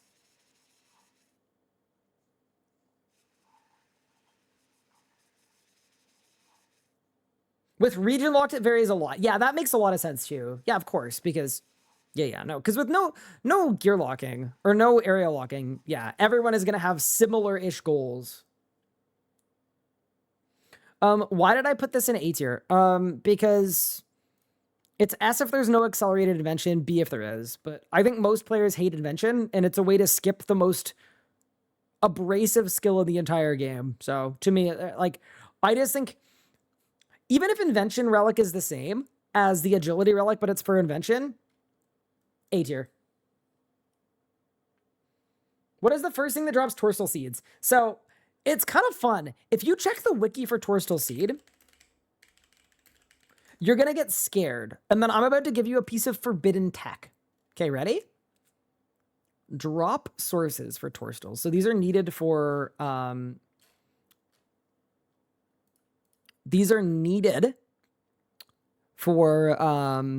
overloads. You're not going to kill Dust Devils for 1 in 9k, Mount Troll 1 in 6k. Like, all of these are insane. You're not doing any of this. I sorted by combat level, by the way. You're not doing any of this. These are all 1 in... Why do these even exist? 1 in 10Ks, 1 in 800 for an Ice Fiend? Like, no, you're not doing any of this. Nature Emblem, you're not doing that for 1 Torstal. Like, all of this is a terrible way to get a Torstal seed. You go to hard mode Kriara, but no, you're not doing hard mode Kriara. Ain't nobody. So, the first mob that actually reasonably drops Torstals, it's basically Queen Black Dragon and Nex. Unless you want like 1 or 2. But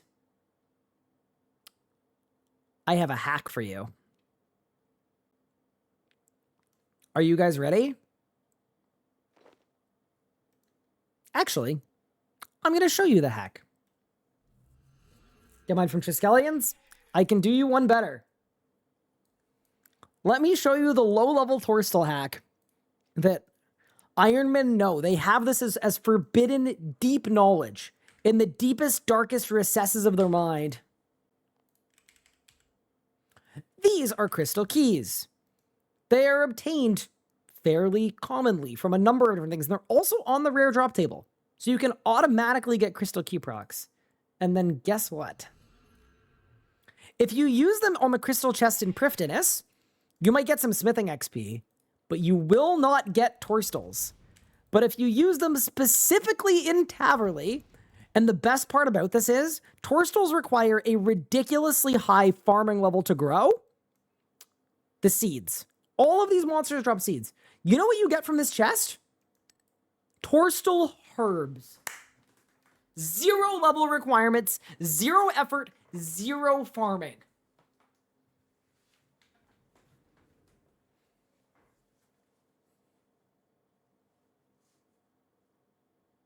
Getting it first try is nice. Oh, we do it every time. We get it second try too. But yeah, no. That is what I would do for all of your early game Torstals.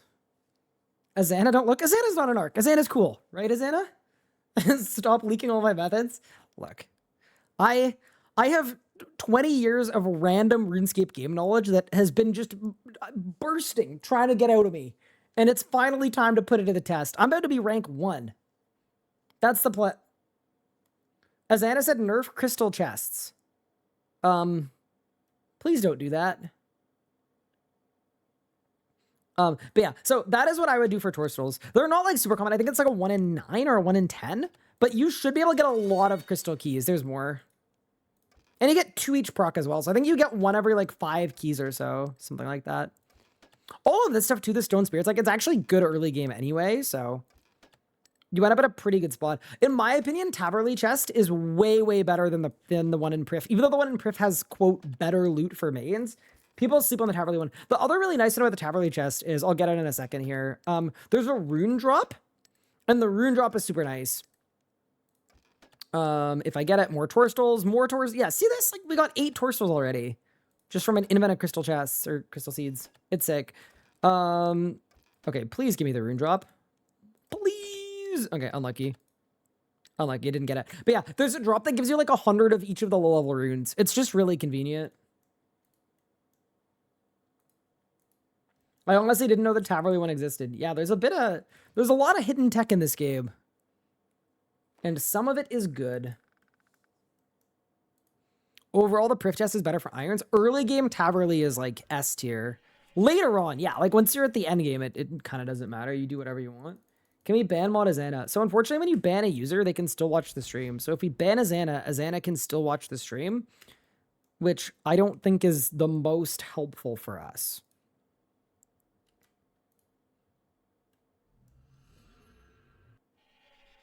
I'm looking forward to all the ancient tech coming out. Yeah, dude, there's so much sweaty ancient Iron Man tech that like is going to happen. Can't you walk in a Prif at level 3 this league? So we don't know yet. We'll find out on Wednesday, I guess.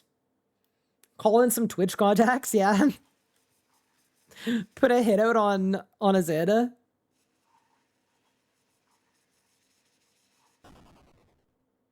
Isn't the best source of Lanodymes crest bots? So here's kind of a funny one. You know what drops Lanodyme seeds? I'll give you a hint.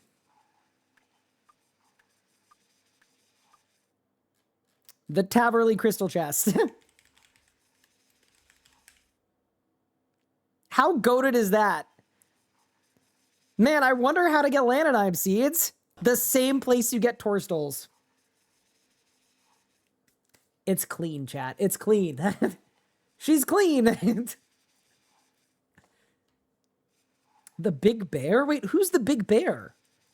Wait, isn't the Big Bear Callisto? Callisto OSRS. Is that the bear? Wait, dude, I'm actually such a knower. Holy crap. I'm actually goated.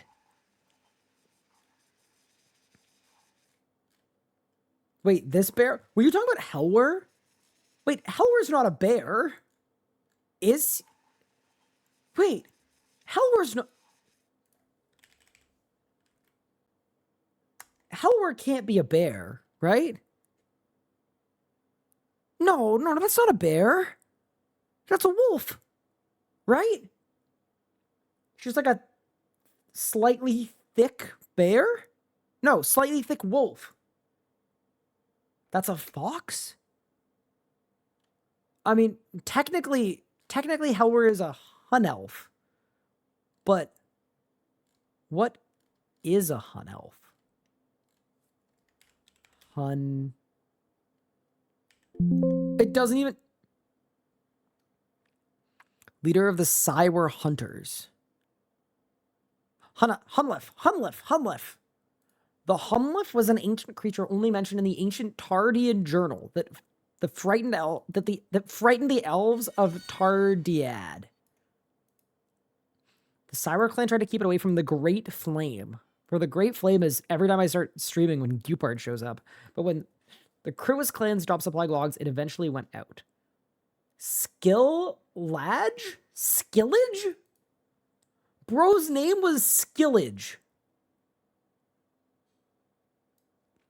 Okay. Skillage took World Weaver to his lair to seal it away, sacrificing all but one in the process. Sometime later, Helwer, the leader of the Cyber Elves, entered the cave and slew the beast, absorbing the Hunlif's energy, bending it to take on the beast's form himself. Okay, so technically, Helwer is a man? Well, an elf. A man elf. At Jagex Zana, can you confirm if Helwer is a furry? Part bear, part wolf, part stag. From an old design doc. Ooh, wait! We're actually getting tea! Wait, Zana, are you just like watching the stream and like ripping through design documents right now? Okay, so canonically, part bear, part wolf, part stag. Okay, does that clash with the definition of a furry? What is a furry? So a furry is a creature that is covered with fur, or an enthusiast for animal characters with human characteristics, in particular a person who dresses up a costume. So I think canonically Helwer cannot be considered a furry. Because I don't know that Helwer is an enthusiast for animal characters with human characteristics. I think Helwer is an elf that turns into a wolf bear thing. So I don't think, I'm sorry guys, I don't think Helwer is a furry.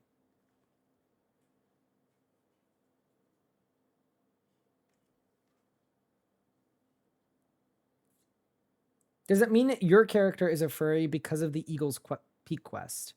I think if you enjoyed the Eagle's Peak quest, then you are a furry. Correct. But if you didn't enjoy it, enthusiast seems like the operative term.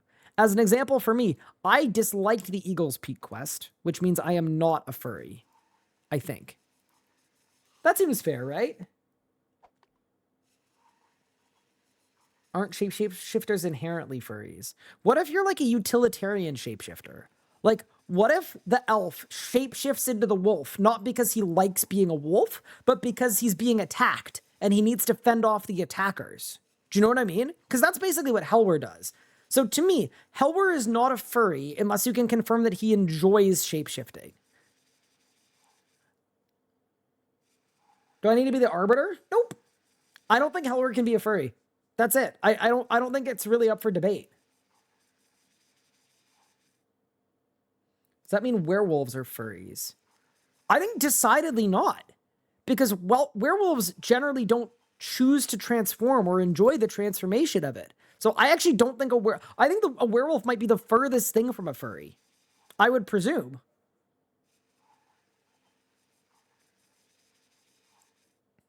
If he didn't enjoy it, why would he spend so much of his time transformed? You know, it's like when you change your RuneScape character to a female character to do the recruitment drive quest, and then 8 years later, you're still running around with a female character. It might be one of those. It might be one of those. He attempts no diplomacy, enter boss, transform. Yeah, but okay, but here's the thing, right? If you showed up at Helwer, I'm gonna pull up on him right now. Okay. Are you Helwer's lawyer? No, I think that Helwer's furrydom there is plausible deniability here, without a doubt. I don't think that we can really make an assumption one way or the other. So, example, for someone in my chat just said, wolf it up. So, here's the thing, right? If you were an elf just chilling, right? Like, you're just an elf. You're just like a regular old elf living your life, doing your thing, right? You're hanging out. And a man with a fire sword ran to your house and then popped an alt, right? Man, I see a man popping an alt, I'm gonna turn into a wolf. Like, I don't think this is like an enjoyment necessarily.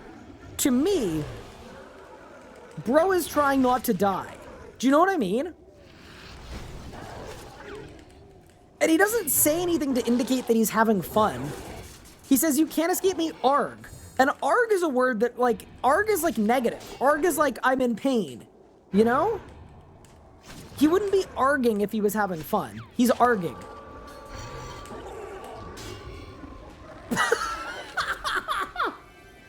Nah, there's absolutely no way.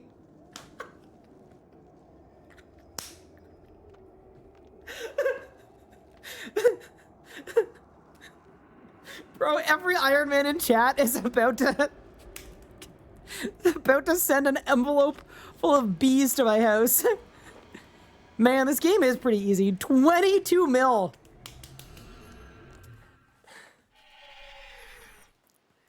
I think that's Helwer's way of thanking me for finally defending him one time.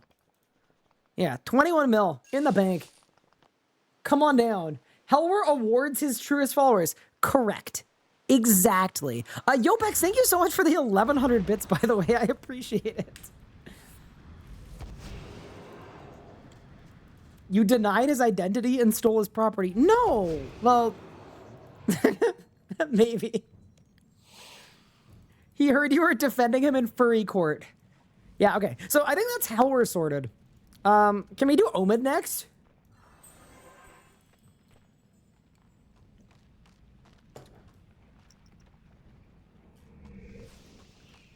Let's say what about a mascot? Okay. Oh man. I think based on, oh no. Based on the definition we've previously established. Oh, I can't believe I'm going to say this. I think a mascot is actually a furry. And here's why. As a goddess, I believe a mascot can choose her form, correct? That's canonical, right? She can choose her form. She is choosing to be a cat. To me, that's not like Helwer that's protecting his house. To me, I think that does actually make a mascot a furry. She can't? So a mascot can't, like, show up as anything else. She was made into this image. Oh. Okay, so she might be safe. She's an enthusiast. Okay. A mascot started as a cat. Okay. Thanks for all the league's explanation. Looking forward to your future reviews. No worries. I'm glad we've been so informative and on subject today. Mascot is a cat who became a god, so she's only a furry when she's in human form. Does she have a human form? I'm checking the wiki. This is important. Also, I'm brushing over the fact that my wife is in chat question marking. Anna, like, chat, how do I explain this? It's like one of those things where, like, it's just like a guy thing, you know? Okay, so a mascot, also known as the Devourer, is a goddess. Okay. Daughter of Tumikin and Elidness, sister of Clarin. Okay. Her true form is that of a humanoid cat. But she has many avatars. Okay. Okay, so far I'm thinking furry. So far, this is making me think furry. To reflect where I place the world, future, no longer considered through the underworld. Okay, mascot plays a role in the Desert Quest series as the antagonist by devouring the High Priest. Okay.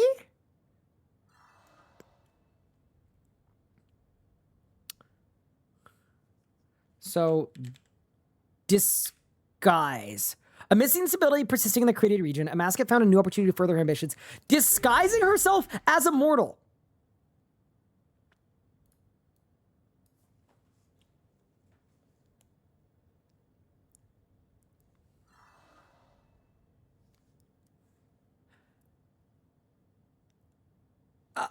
I mean, so that means she is voluntarily. This is she is choosing to have fur. Therefore, she is an enthusiast of having fur. Wouldn't that make her a human-y? Oh, because she was a cat first? You know what? Does anybody in chat practice law? I think this is getting almost out of my pay grade. You're right. She was a cat first. That's true. Oh. She also disguised herself as a mysterious hidden criminal asked by Lady Kelly. Okay. Disguised as a feeble wanderer in her tent.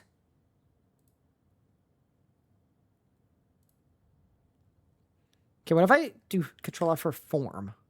Not former, form.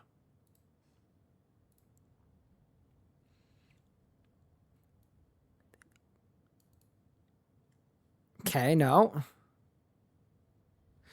Okay, got it. Mortals failed to give her a response. She began to prepare her armies for war on Menaphos. At that point, she had devoured enough souls from the catcher's efforts at the Sanctum River that she regained her original form. Okay, so she was a cat first. Yeah. Montezana, what do you think? Wait, didn't her parents turn her from a cat into a humanoid? Would that make Tumikin a furry? I think it's pop. I don't think a mascot can be a furry, but a mascot's parents could be. As Anna's gone, he died.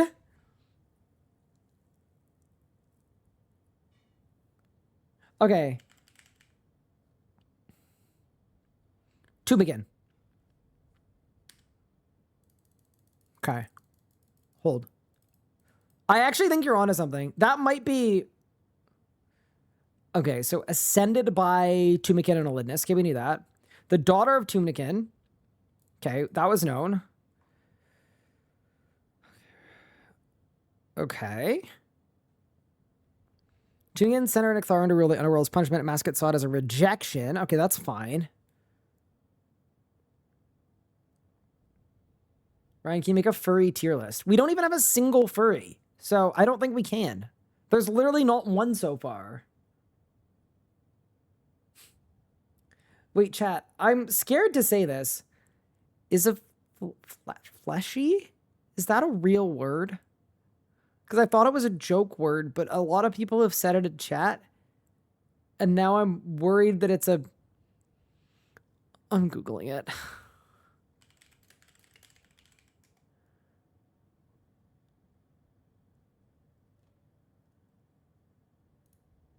Merriam-Webster. I think I'm okay. No, I don't think it's a real word. I don't think it's a real thing. Okay, we're okay. We're okay. We're okay. That's a risky Google, but we're okay. Well, I had to know. No, I know it's a real word, but it's not like a thing, right? Like a...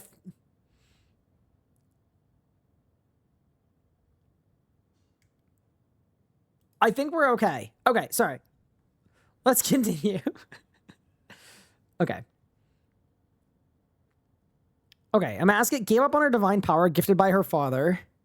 That's like when your parents try to like give you money to go to college, but then they also want to make decisions for you. So you tell them not to pay for your college as an act of like independence. But then you realize that you're going to spend the rest of your life paying college debt. So then you move back at home and become a streamer.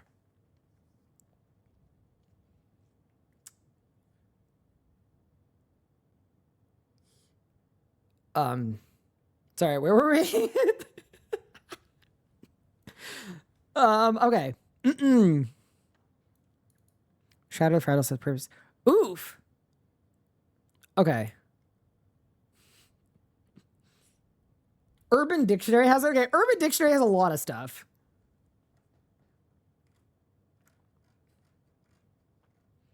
Mask is highly intelligent and skilled. Okay, that's fine. No, I want to dig into this Tumikin stuff. Okay. Not important.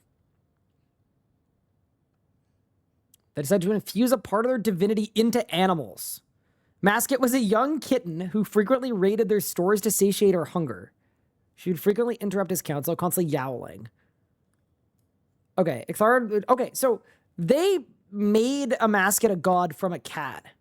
Yeah, that honestly can't be furry. Unless, did they make Amasket a humanoid at any point, or did Amasket do that?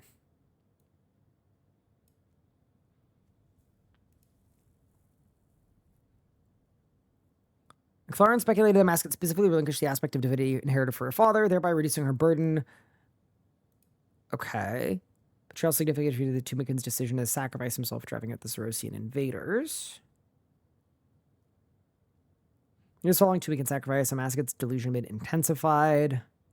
She broke Scabrous and tried to convince him. Okay. Yeah, I honestly don't think any of them are furries. Yeah, sorry guys. I know y'all wanted to find one. I honestly went into this instance because I was like very confident that Amasket would be one, but I actually don't. I don't think she can be. Oh well. We tried. I mean, it's good to know though. Yeah. The amount of stupid niche stuff that gets submitted is awful. It's 500 inside jokes per day. We each react. Wait, for what? For Urban Dictionary? Wait, do you work at Urban Dictionary?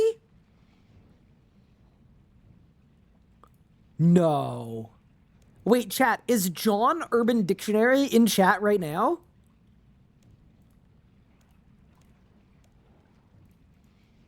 No. That would be genuinely, and I'm telling you this right now, literal Zezima has been in my chat before. If you are John Urban Dictionary, that is the coolest person that's ever been in chat. The amount of cursed knowledge you may have.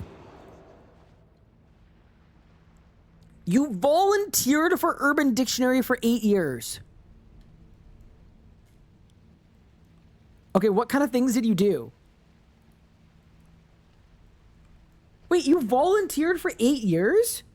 Wait, why didn't they pay you?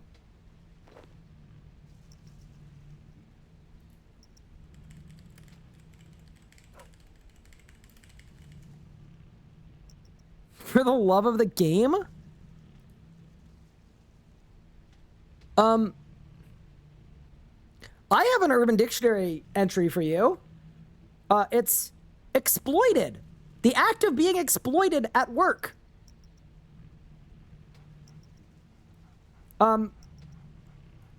Is that perhaps? Wait, you did 8 years of a hard time for Urban Dictionary and you didn't get a dollar? Nothing? Damn, dude, you actually must love the game. That has actually got to be just straight up for the love of the game. Fair enough. I wasn't a volunteer for 8 years. Okay. Passing bracelet is a TP for Ghostly Souls. It's okay. Thank you, though. I will consistently forget to bring it. I mean, I literally camp here for 30 hours at a time. It's okay. I did it off and on for a year or two, but now they do crowdsourced voting on approval. Got it. Oh, so you were like the arbiter of... Okay, actually, I have a question for you. So you were the arbiter of what was a valid response and what wasn't. Like, you were approving definitions. What happened when someone put in something that was, like, absolutely insane, but you couldn't know if it was real or not unless you knew what it was, and you wouldn't know what it was because it was, like, the most unhinged, insane thing ever? Would you just kind of go, meh, and then thumbs up it?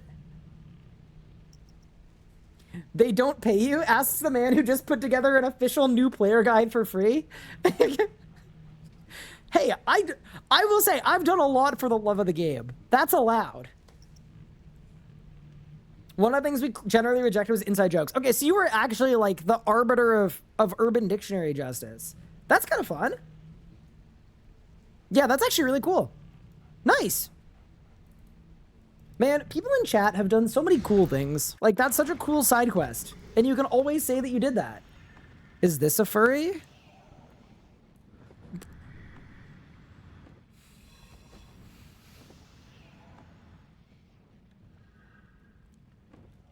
I don't know what that is. No, okay, look. I'm gonna be honest. If you look closely at this picture, you can actually tell that it's not me. Like, what is that up there? Like, clearly there's, like, stuff edited. Like, do you see that up at the top? Like, clearly this is photo. Like, even the shadows on the heart choker, right? Like, they're clearly not, like, that's not actually against my neck. Like, it blends into the chair. Yeah, you can tell by the pixels. Is that a shock collar? No. I mean, I wouldn't know. I don't know. You'd have to ask whoever photoshopped that.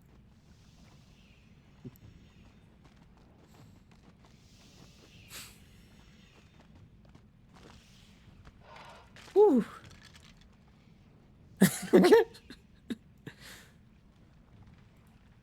What did I just walk into? I'm not gonna lie. I would I would tune in tomorrow. Look how happy he is. What, you photoshopped multiple? Why did you Photoshop multiple of these? Okay, here in my defense, and I actually do have a good defense for this. So, I'll give you my joke defense, and then I'll give you the actual reasoning that this happened. The joke defense is that I was very young and I was a different person back then. We've all been there. You get some cat ears. I was just pre-firing for the Yamaska race.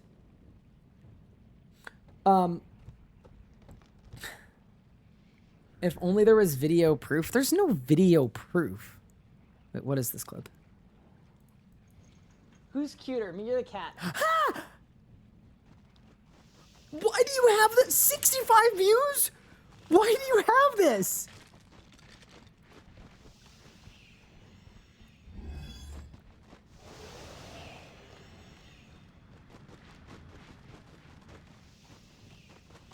Bro, the fact that Octagon had this, like, on the draws, someone got to look into him. Okay, no. CGI and Twitch clips and... Yeah, so what actually happened? The actual story, by the way, for these cursed images, in case you were wondering, so what actually happened, and it's like 100% what happened, this was back in the day when, like, Ludwig was starting to come up and do that stuff, and he always did these Amazon streams, and it looked really fun. And I just moved into a brand new room. It's like, it's the room I'm currently in, but it's a new space, this room. And I had no decor for my room. It was just like an empty room. You know, I didn't have the picture of my cat back there. I didn't have all the, you know, I didn't have the lights. So what I did is I gave, okay, saying this out loud, you're going to think I'm the biggest idiot ever. I gave chat my credit card. And I gave them a budget. And I said, help me decorate my room. I said, whatever you guys want, whatever you vote for under the budget, I will order it to my home and I will decorate my room with it. And conceptually, I think the concept was good. But what ended up happening is, yes, Susanna, the hexagons are leagues colored on purpose. So what ended up happening is I received a bunch of packages of cursed objects. There was a SpongeBob hat, there were 2 sets of cat ears, there was a full maid outfit, there was a choker, there were collars, there was a horse mask. But the problem is this. Once I received my cursed shipment of nonsense, in order for it to qualify as a tax write-off, I actually had to use it all. So chat completely screwed me, and I unironically had to for an hour at the end of a stream. I had to actually use it all on stream for it to qualify. So, yeah, that is why there's a video of me prancing around in a maid outfit. Yeah. So you guys definitely got the last laugh there, and it's been haunting me for like 4 years too, which, I mean, I think it's really funny now, but yeah, if you were wondering why it came to be or how it came to be, yeah, that would be why.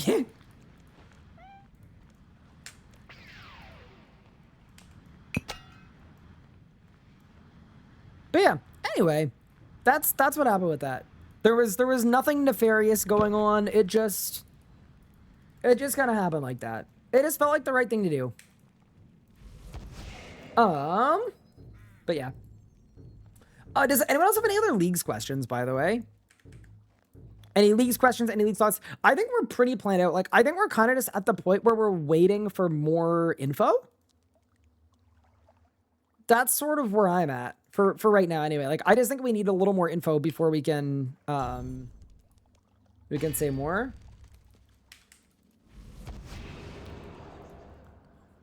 But what do you guys think? I think we're off to a good start though. I'm actually, and maybe this is like, I don't even want to say it's a cope, but I am slightly happy that it seems like for this league, for the first 2 picks, both of them are extremely obvious. And I'm being very forthright when I say that. I think the way that old school people talk about this, and this is something you guys can help me with, the way old school people talk, there's a lot of like relic FOMO and like making the wrong choice. I actually don't think, also my game sounds are way too loud. Oh my God. I actually don't think it is a huge issue if the decision making for Leagues 1 is a little bit easier. Like, I personally feel kind of good about that. Do I have some quests to be auto-completed for Leagues? I don't. I'm hopeful, but there's going to be a Q&A in a few days.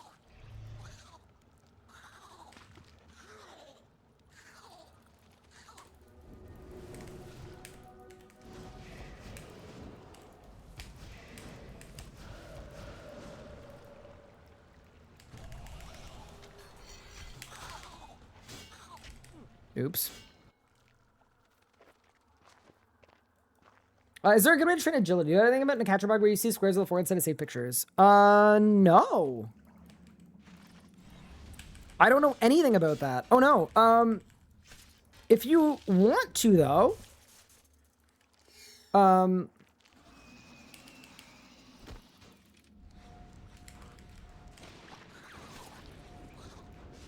if you want to, I would absolutely take a look. If you DM me on Discord with the bug, I can try to pass it along.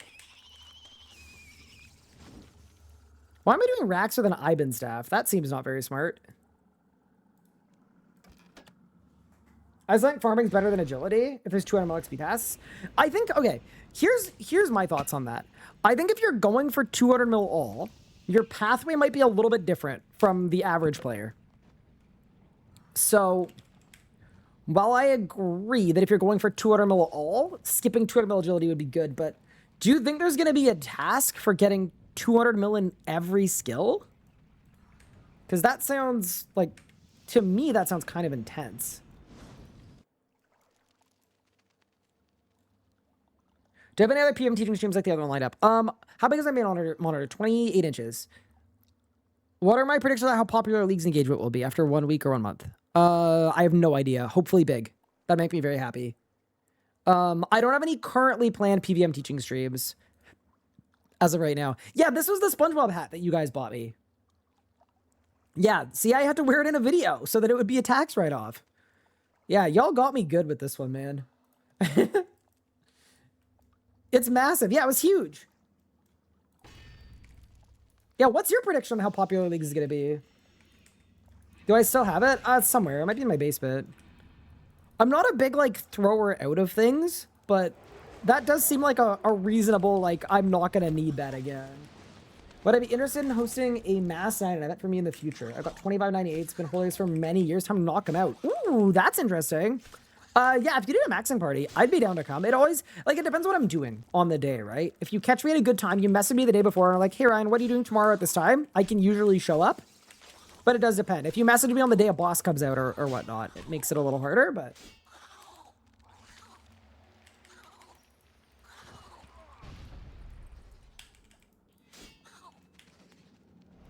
yeah.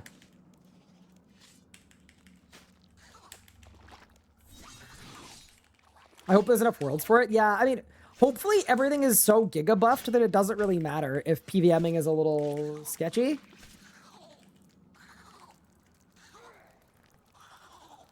$1,500 pop worlds. Oh, you think it might be so popular that they run out of worlds? Oh my god, that would be sick. I mean, my thought about that is like, to be honest with you, if there were that many people playing leagues... Wait, where's my damage, chat? Wait, why is my damage so bad? What? Oh, I'm not on Zerker. Oops.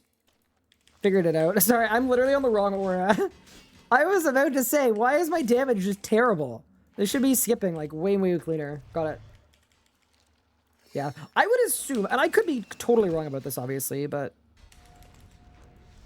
I would assume Jagex is capable of adding worlds if needed. There we go. That was better.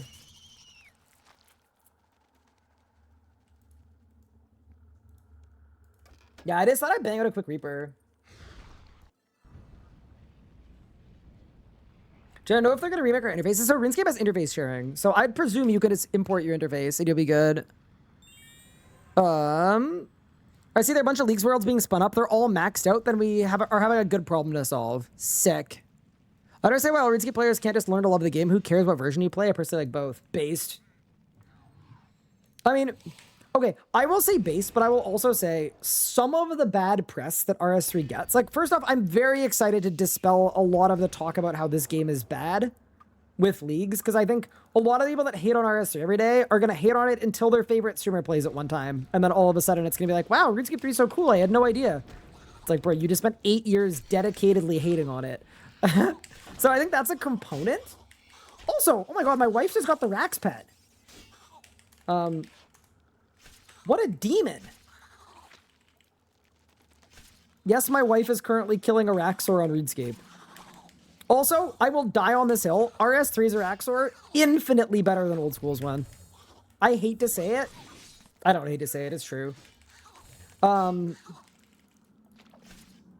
yeah, no, I do think some of the reputation that RS3 has, some of the I almost died. Some of the reputation that RS3 has is absolutely deserved because it has, for many years, it's had the reputation of a game that's been monetized like a bad mobile game.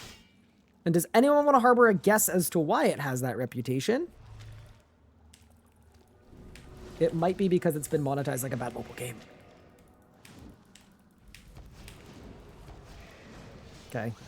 This time it should skip, right? Bang. Where are my crits, bro? I'm dead. Wait, what happened? What?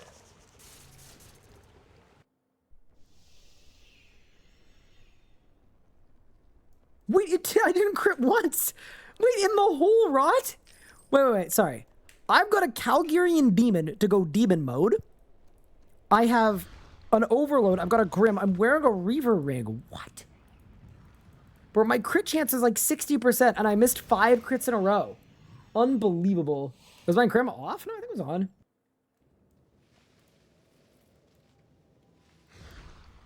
But yeah, so anyway, I think like part of the negative rep the game has is like actually deserved, and then part of it is just people don't know the game, don't understand it, and don't care enough to look. I wish we had numbers on what percentage revenue comes from MTX versus memberships. Wait, don't we? Wait, we literally do. Pancake. Someone will put them in chat. Yeah, I always love, I think when someone asks for something and it's like, man, I wish we had this, and like you literally do. Yeah, we literally do. You did say I'm dead? Oh yeah, no, the second, by the way, this is an achievement, the Rax Master Time. I've done this on my Hardcore Iron Man. So that's why I'm so shocked that I perished here. It takes a lot to take me down. Sometimes. To be fair, I did that on 0 in Rage, because that's a lot easier. I was actually playing RELIC today. Yeah, hi Josh, how you doing?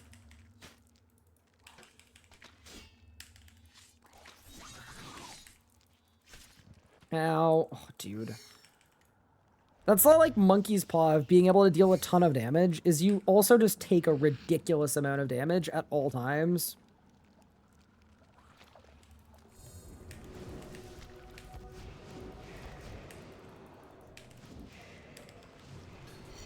I just used the wrong ability. Oh no. I'm doomed.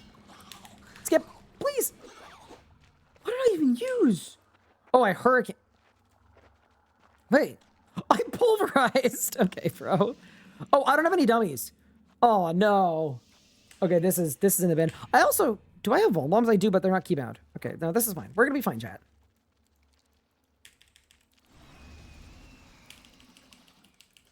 Easiest relentless of my life. Okay. Nice. Let me keep out my Vol Bombs. Defaults to the wrong one. There we do that. Clear it. Go target. Okay, we're good now. Nice. Saved.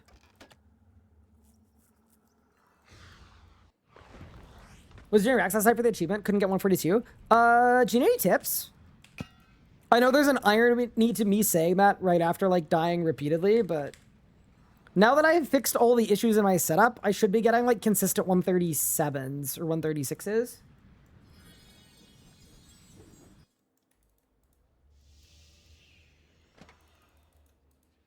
Oh, thank you, chat. Chat actually linked the financial statements. Nice. Yeah, I told you it existed. Yeah, I'm not gonna lie, I am not combing through this 59-page document, but for the person that was looking for it, I'm very happy for you. Oh wait, I found it. Did I find it? I didn't find it. I didn't find it. I still didn't find it. Okay, whatever. If you care to view it, it's there. It's page 40. What is it really? Okay, fine.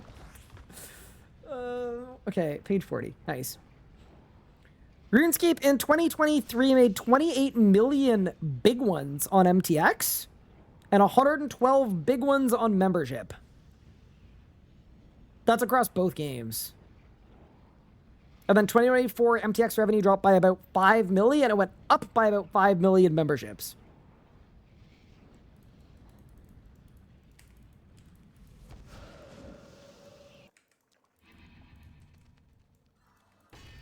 MTX revenue is as crazy as you think it is. I think it's actually crazier. Because you got to think that membership is old school and RS3. And old school is a much bigger game. So I actually think that's like...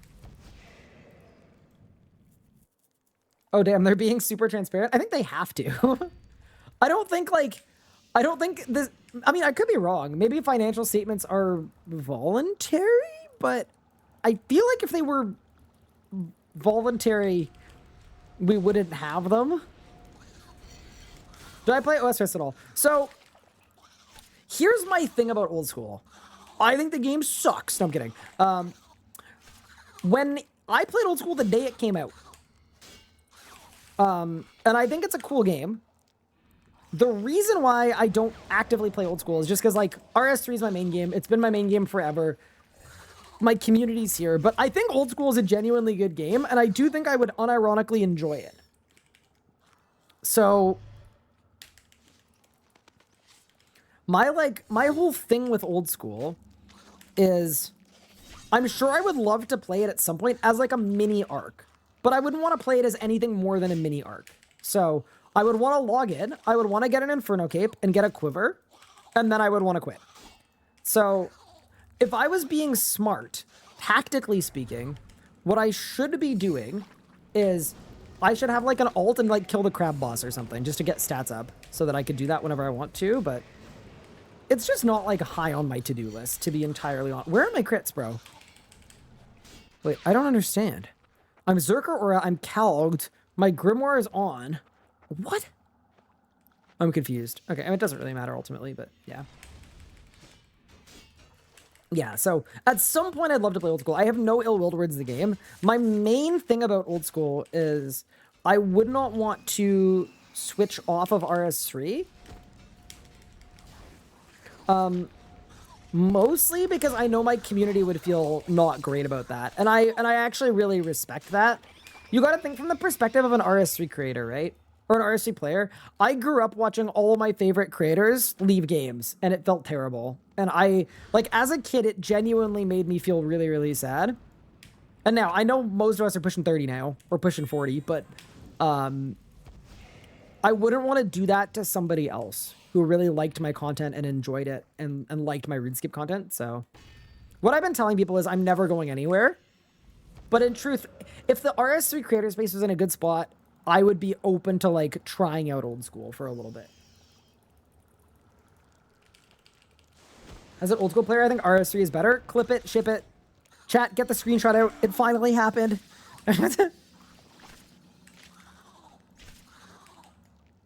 Do you know that old school players are using the crab as a unit of time? As in, I have to get dinner in 2 crabs. Yo, that's kind of funny. I like that.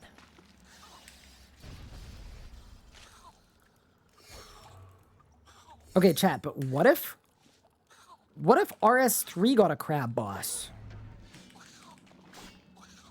Like, you feel obligated to RS3. I mean, it's not just an obligation. Like, I love RS3, and I love the community, and I love being a RuneScape creator. Like, that's my main motivation for dedicating my life to this game, is that I love the game, and more than loving the game, I love the people that have given me this incredible career that I love and adore. So, it's one of those things where it's not just like, oh, a chivalrous, like, oh, well, I guess if I have to play my favorite game in the world every day, I'll do it. But that's my rationale for not switching games, right? That's all it is I know regardless of the reasoning, I know some people would be upset if I did and disappointed, and I value not disappointing those people. So, yeah, really, it's not a chivalrous thing at all. If you wanted to be charitably, you could say loyalty, perhaps. Bro, where's my damage? Oh. Did I win? How many more kills do I have? I have 3.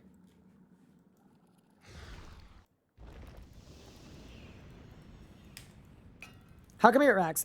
I realized that after not doing a single Reaper assignment for many years, that maybe it would make sense for me to do a Reaper really quick, because I haven't done a Reaper on stream in probably 4 years, and we were just kind of hanging out and talking about leagues anyway. So I thought while we were talking, I would do some Rax skips, just because they're fun.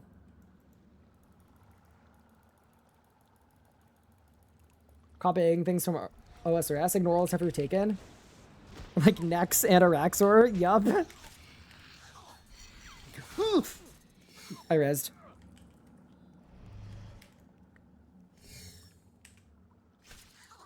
Bank presets are very cool. Is there a good ratio? Oh, dude, I'm gonna help this guy in clan chat, and I'm gonna die typing to him. I guarantee you. Do 4, 2, 2. No. It's 6, 4, 2, 1. No, it's not. It's 6, 4, 3, 1. Oh god. Okay, hold. I got a DBA. Hold. Yeah, I definitely just gave him super giga false information. You could just say it, you're in stream? Oh my god, you made me do all that? 6, 4, 3, 1. No, wait. That's wrong. Oh my god, I don't have adrenaline. Wait, no. You want... I overthought this. It's 4, 3, 2, 1. It's literally 4, 3, 2, 1. Yeah. 4 spirit, 3 bone, 2 flesh, 1 miasma. Yeah, 4, 3, 2, 1. Well, this kill's gonna suck. Where's my dummy? Still might get master time, though. I can cook this fraud.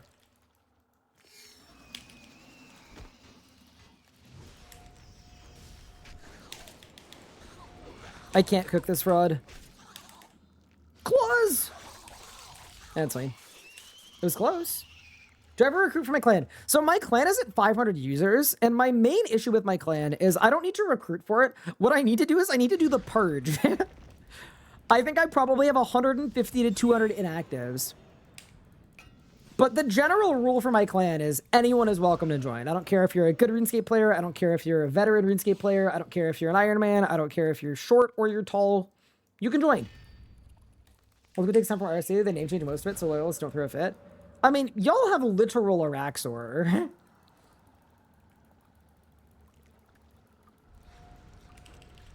Damn, it is kind of crazy in RS3. Yeah, it's also worth noting, like, the thing that I am currently doing is, I mean, okay, I wouldn't consider it super hard, but this is like a master level combat achievement that I'm just repeating over and over and over again as a fun way to farm racks.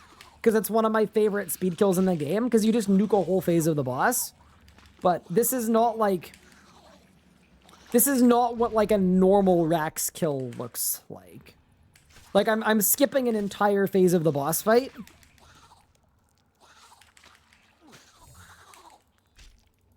Yeah, this is like a... We're having fun, but this is not, like, what Rax looks like in RS3. Necessarily. Unless you're on Twitch, in which case a lot of our Twitch streamers are weirdly goated at the game.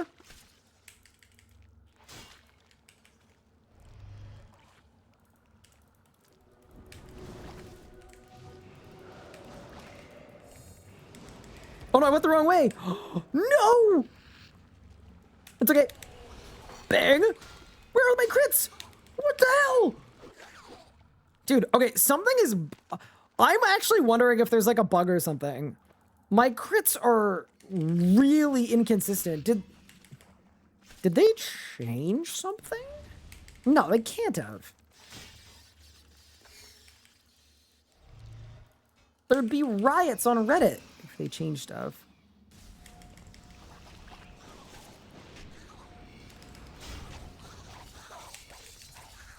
I think I'm doing the wrong route on P4 as well. I think what you're supposed to do on P4 is you're supposed to claw first? No, that doesn't make sense. I don't know. Sponges throttling your crits. That, I believe. Oh my goodness. Mod Sponge, also known as Mod Nerf. Unbelievable. What can leagues do to make combat stronger? So because it's RS3, they could do a lot of stuff, right? They could give you more adrenaline. So you could just ult over and over again. They could give you reduced cooldowns. They could make the global cooldown faster. They could just give you more damage. They give you more crits. They give you more crit chance. There's a lot. Like, unlike in old school, where there are like a couple levers to pull, there are a lot of levers in this game. Who up throttling their crits right now? I don't like that. Skip is pretty easy with Necromancy. Yeah, so I did the Master Time initially with Necromancy. I would strongly not recommend it. in truth. It is way harder than meleeing or hybriding. On my hardcore Iron Man, I hybrided it, and it went really nicely. Thank you so much for the sub, Circax. Appreciate you. Hope you're taking care as well. If you get a drop, can you please leave and not claim it? You know what, Circax? Just for you, if I get a drop this kill, I will look at it, loot it from, open up the chest, and then leave. Just for you. He has a simple request. I will do it for the culture. That actually sounds like the kind of nonsense that I would love to do. Where are my crits? What can I hybrid? I did melee range. Are there any old school JMods to stream? OSRS? JMods to stream? I don't know. Didn't Aize used to stream on old school? I'm not very in tune with the old school people.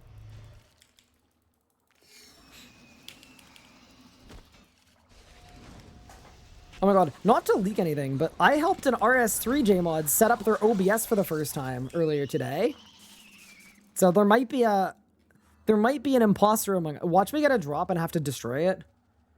Saved. Can you imagine? There's a fang in there and I gotta leave it on the floor. Chris Archie? Wait, I heard it was his birthday. Is that true? Bro, at RuneFest, he was the person backstage who was presenting me with my golden gnomes, and that was a crazy moment because as a kid I grew up watching his videos, and I got featured on Chris Archie prods like twice, and it was like those were the best 2 days of my life. So I pulled him aside backstage and I was like, bro, you're a literal legend.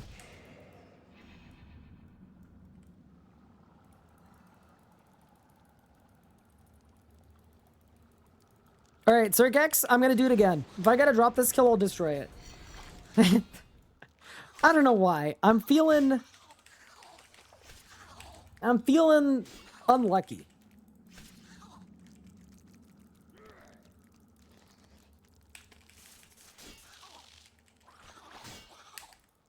And remember Nightmare H? Nightmare H streams RS3 like every once in a blue moon. Yeah, I would consider Nightmare RH like a member of the RS3 community. I would say, right? Bro's still here. Like, he's not like, I don't think he's doing full-time content creation, but he's here once in a bit. Do I have the Rax pets? Oh no, let's play this game. And I want to guess my kill count at this boss. Actually, here's the thing. I think by like average player count amounts, my kill count is egregious. But I think people are conditioned to think about streamers as people that have killed bosses tens of thousands of times for no reason. So maybe I'm clear.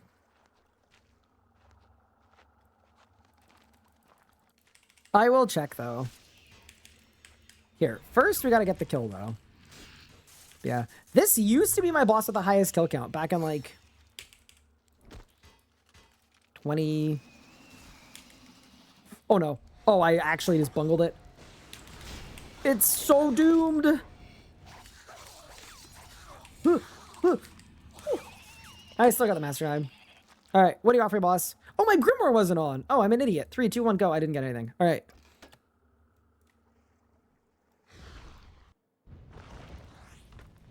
Yeah, so my Raxo count, I mean, actually, I don't really show this often, but my Raxo count is, oh my god, my Ambassador kill count is almost 1,000. That's horrible. 3,735. With 15 webs, 10 eyes, 8 fangs. But, okay, this is gonna, like, age me a bit. I'm 27, okay? I'm 27. My birthday's in a week and a half, though. Most of my drops on this account are from before the drop log existed. So you actually can't tell how many drops I've had. Which is kind of fun. They predate the collection log existing.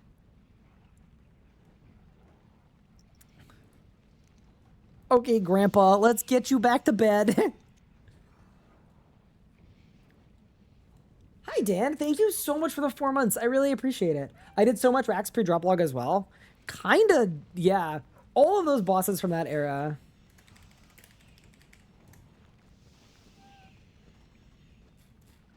Trying to think what other boss I would have that would predate drop logs. That's one of the reasons why I didn't want to do Gold Reaper. Because I did all these annoying God Wars Dungeon 1 grinds. Like, I got all of the God Wars 1 pets. All of them. Every single one for IFB. And then I have to go back again and re-get all the, you know? That just doesn't sound terribly fair to me. Like, Grardor, I got the pet. Zilliana, I got the pet. Like, I'd have to go back after all my kill count. DKs, I've had every drop from these bosses. All of them. But I'd have to go back and do them again. Well, RC streamers understand that Rax is the most boring content stream. It's 2016. Everyone knows how to kill at this point. It's grind. It's daily. You only do it because low on Rage Reaper tasks. People killed 1,000 times now. You actually hope people watch this stupid stuff. Araxo seems like the reason RC streamers have low amount of viewers. I remember that. You, like, repressed memory from, like, 1,000 years ago. Somehow. Kind of shocking, to be honest. Damn, we take those. Good one, though. Good one. Nerd. Hi, Anna. Wait, Anna, are you streaming right now? Surely not. What? You're in my Twitch chat while you're...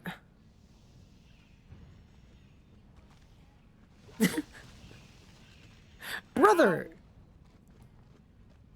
That hurt. What? Ow. Ow. Knock on her stream? I guarantee she doesn't know what it does. I bet I hit this button, she dies. I bet I hit this button, she dies. Wait, I gotta wait for the right time. Hold. I gotta wait for a bad mechanic. Okay. Hold. I'm pressing it. Go.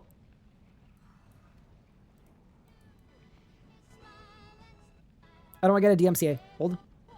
Hold. I don't like how this one just kind of... Hold. Oh my gosh. Can you move like once? Thank you. Focus! This is not I'm knocking! Work. I'm gonna have to go back down and get more Why don't we poison. knock? Wait, why is this working? She's not saying anything. I think I'm gonna have to go down and get more poison. But focus, Anna, focus! Just go to do nothing repeatedly. Yep. Do you think she saw the furry thing? And I no longer have a screwed this wife? boss fight up. Do you think she filed for long divorce during the furry thing? Okay, that would be really unlucky. She changed her last name 2 days ago. Alright, fine now. I'm not kidding. I don't actually know what the She number is. legally changed her name 2 days ago. Knock knock. Who's there? No, it's not a knock. End collaboration. Bro, I got just giga dono walled. She might have caller ID on. That's crazy. All right, well. She changed her last name to Guy. That's not my last name. It was a good try, though. It was a good try. Bad streamer to stream with. Yeah, no, clearly.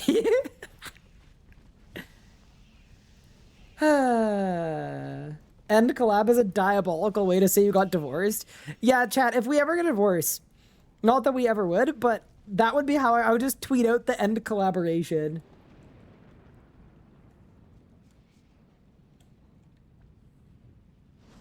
A video made right for you? What is this? This video is sponsored by Casually explain the greatest country on earth? What?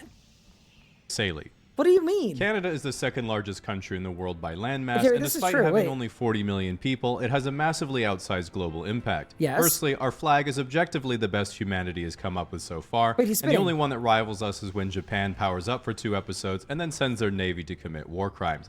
Secondly, ask any American to Wait, name he's one spinning. non-economic metric that America does better than Canada, and they'll say, what's a metric? Most importantly, America likes to brag they put man on the moon, but Canada put women in leggings. Welcome to the... Wait, we did that? Wait, for real? I didn't know we did that. 21st Holy. century.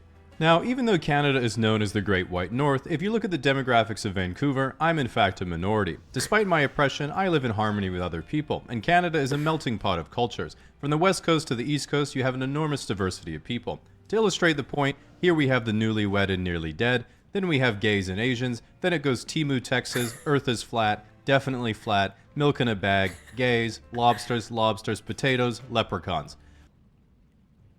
Climate change insurance is actually unreal. All the other territories are climate change insurance. Although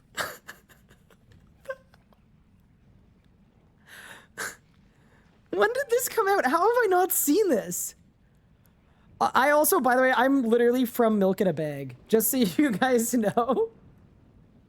This is from yesterday?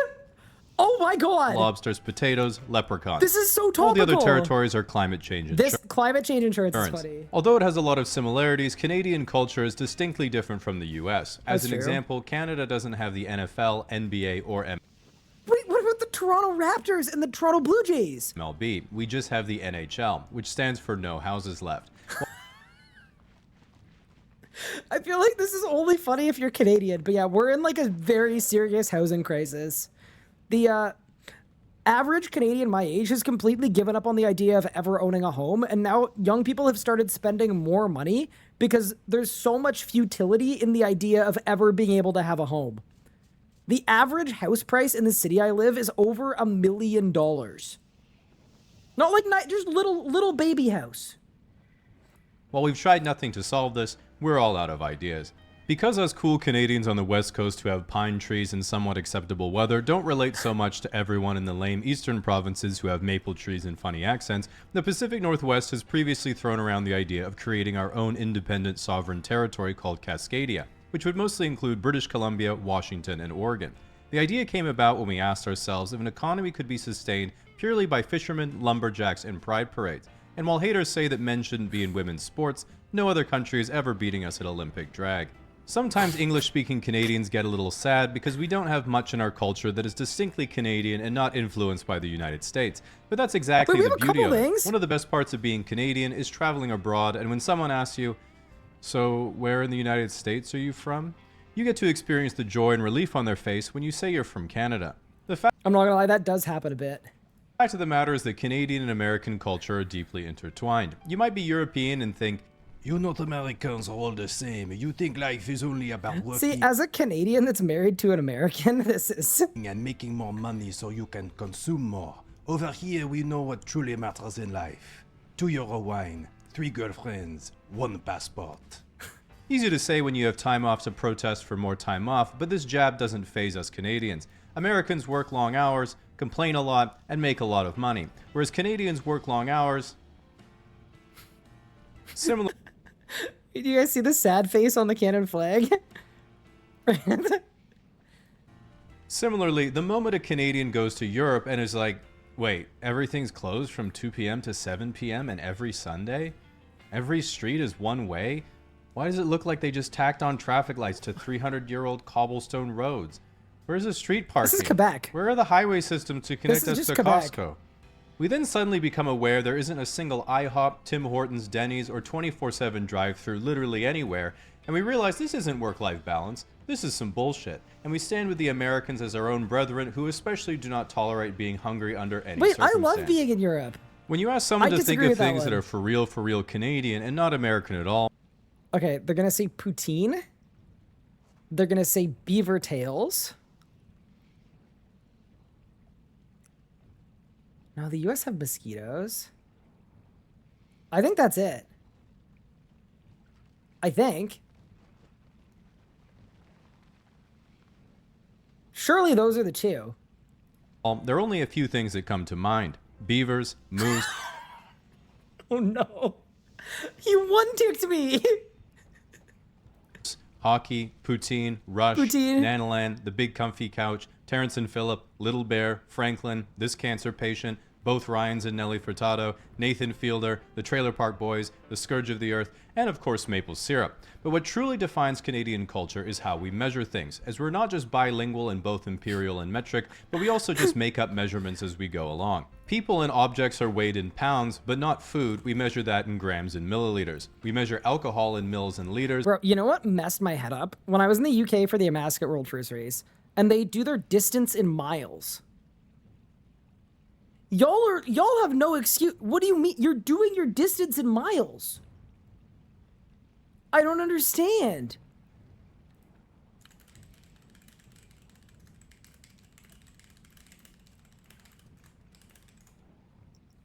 Why do you do distance in miles? Says the Canadian. We do it in use kilometers because we use the metric system. I'm confused. But a bottle of gin is a 2/6 and a glass of wine is in ounces. A person's height is Answer the phone. Oh, she knows how to do it. Okay.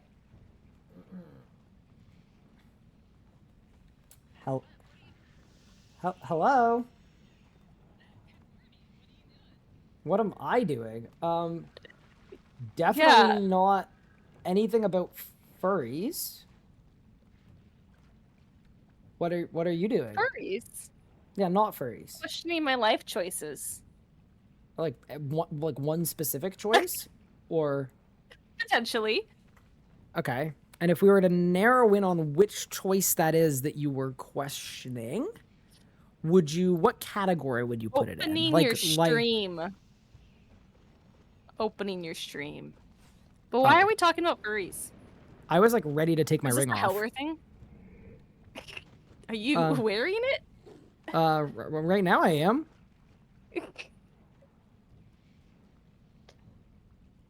That's good. You should probably keep it on. Okay. What am I doing right this second? I'm learning about the greatest country on on my earth. stream? I wanted to kill you at Rax, but then you didn't even notice that I knocked on your stream, so I just assumed that you 2 days after legally changing your name would like to get a divorce because you heard me talking about furries earlier. I didn't actually have the audio on. Oh my god, you missed I a learned it banger from too. my- Go back. Honestly, you're gonna have to go back later. You missed what you missed was incredible. Yeah? Bit of an L, to be honest. That's L. Yeah. Bit of an L. Oh, well, someone clip it and ship it. My It DMs was are like open. more than a clip. Bro, don't say your DMs are open to a. Oh my god. Anna. Clip it and ship it. My DMs are open.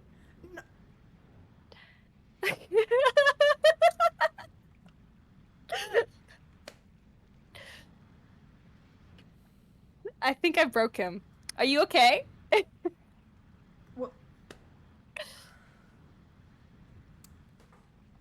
Also, Willow is saying she's washing her hands of you and your sins. So, Oh.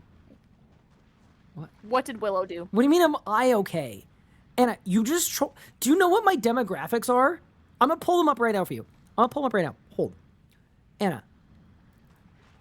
You just told an audience of I need to actually This is show Lowen it. Zucker. You're not even gonna understand unless you visibly see it, because it is more shocking than you could ever believe. Is it all furries? No, we're not talking furries right now. Okay. Okay. Okay. What are we talking about then? You just told my audience, that is age and gender, 97.5% men, my DMs are open. To clips. Gosh. Nah, it's over for you.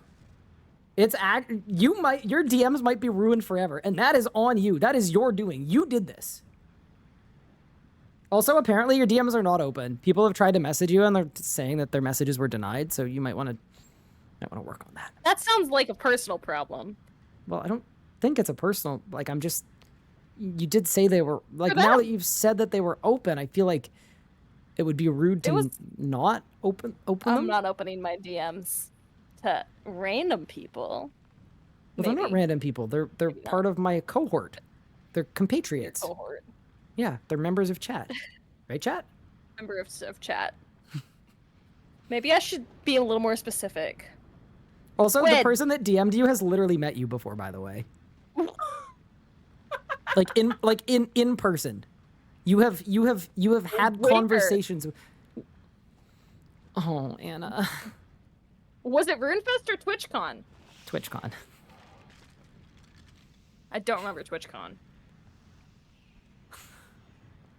Or RuneFest, honestly. Okay, I think Send me a friend request, Circux. I'm gonna get back to this video. I think that's. Are you leaving? Yeah, I think I'm gonna go. No. Let me know how. the Oh, hell? I need to finish this video. I'm halfway through. Okay. Okay, I'll good luck with the DMs thing. Okay, bye. Bye. What is going? I don't know what's going on in the world, but I'm scared. I don't understand what's going on. End collab. digging that hole with power tools. Dude, poor Circex. F in the chat. Oh, that's actually brutal. I'm sorry, Van. Yeah, that's brutal. You actually hate to see it. That's grim. You can't. There is coming back from that, though. There has to be.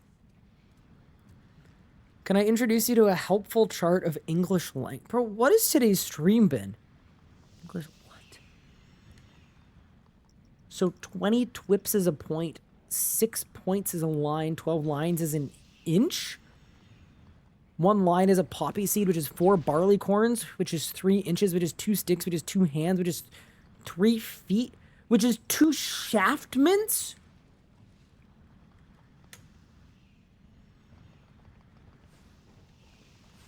Nah, that's gotta be fake. What is a...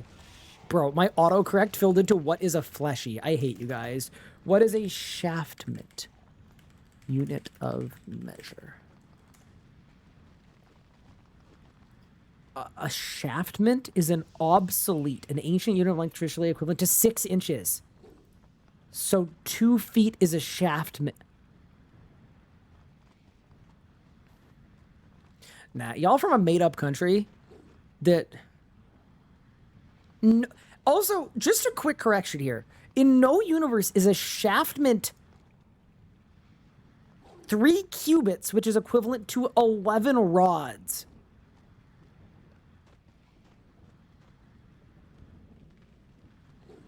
So a shaftment is 3.75 rods?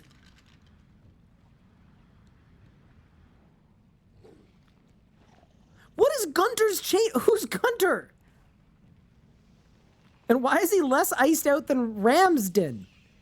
Why does Ramsden have more ice than Gunter? 2 palms is a shaftment? A furlong? How does this tie into a mile? Wait. So, a shaftment is 5 paces, is 2 grade steps, is 4 ropes, is 5 Ramsden's chains, is 50 Roman miles. Bro, I've had this one explained to me, why a nautical mile is not a mile. It doesn't make sense to me, but what is an HM? A hard mode?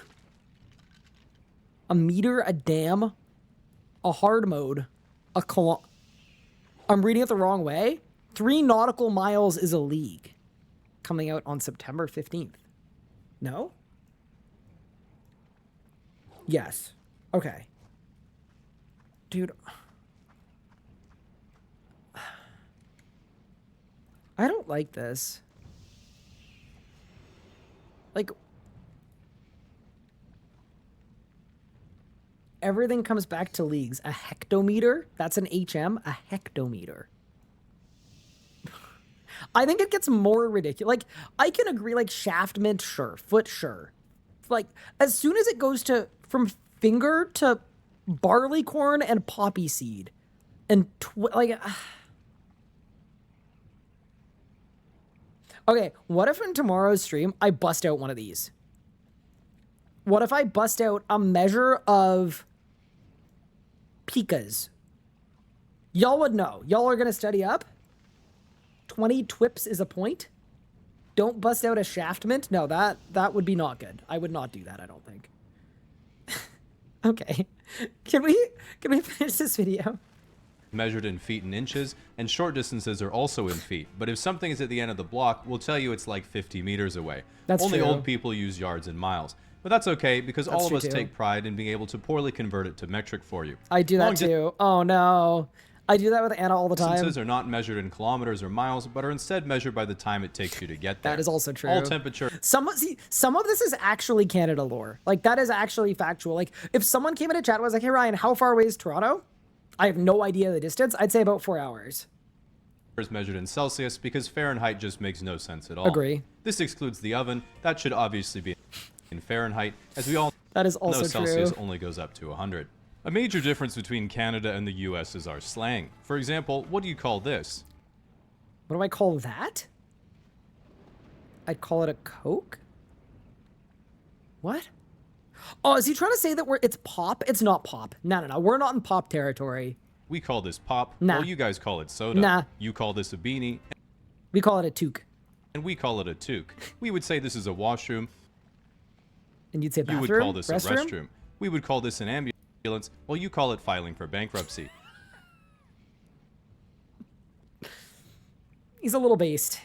We like to say that went from 0 to 100 real quick, while you say 32 to 212. While Canadians are known for Little saying Fahrenheit sorry joke? a lot, it's not because we're apologizing at all. We use it for every situation an American would say, excuse me, pardon me, huh, or oops. Trying to move past someone in the way, that's a sorry. Yup. Bumped someone accidentally, Yup. that's a sorry. What did you say? That's a sorry. Yup. Spilled your own drink? That's Yup. a sorry. Wait, that was your land? That's a sorry. No. That is a violation of the indigenous people of Canada. That is crazy. For some reason, Americans find our words for things cute and endearing, while we're annoyed because that's just how we talk. I thought Americans were just giving us the big brother treatment until one time an American came into the souvenir store I worked at when I was 18 and was like, help me out with your Monopoly money, I can't make sense of it. And while people still say that all the time about our fabulous and indestructible bills, he instead dropped a So, fun fact about Canadian bills, I don't think I have a single one because, we ain't balling like that, but they are actually indestructible. They're made of hard plastic, so you actually can't rip them and they're completely waterproof too. Our bills are like, I will die on the hill that our bills are absolutely goated. Like, absolutely, completely goated. Also, if people are getting offended in chat by this video, it's casually explained. It's satire. It's just it's a man making jokes. a handful of coins onto the table and then was like, okay, this one's a nickel, this one's a dime, and this one's a quarter. We have the same sort of thing back home, but what on earth are these things? See, okay, this is a true piece of Canada lore, and this is factual. So we don't have $1 and $2 bills. We have $1 and $2 coins. But they don't make a lot of sense because the $2 coin on one hand has Queen Elizabeth, on the other side has a bear. So you call the $1 coin a loonie because there's a loon on it. But you don't call the $2 coin a berry because there's a bear on it. You call it a toonie because it's two loonies. So our money, it's loonies and toonies. Thank you for the Prime sub, JC Mass. Appreciate it. Okay, so that one's a loony? A what? Oh my gosh, wow, what's that worth? A dollar? It's got a loon on it. It's like a duck sort of thing. That's why we call it a loon. Oh, I haven't seen that before. You Canadians really are something, aren't you? Okay, then what's this one worth? $2? What do you call this one? A double loony?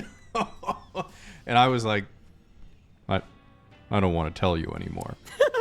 Anyway, before you ask, yes, we do throw them at That is actually fair. strippers, and yes, they do die sometimes. If you've ever wondered why your girlfriend always has random bruises on her legs and she says she doesn't know how they got there, now you know. Oh no.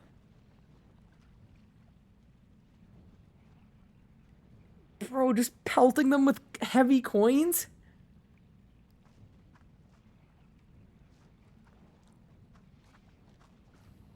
That's funny. I actually genuinely, can I Google how that works? I'll just surely you just use $5. What? Okay, wait. Hold. Just give me a.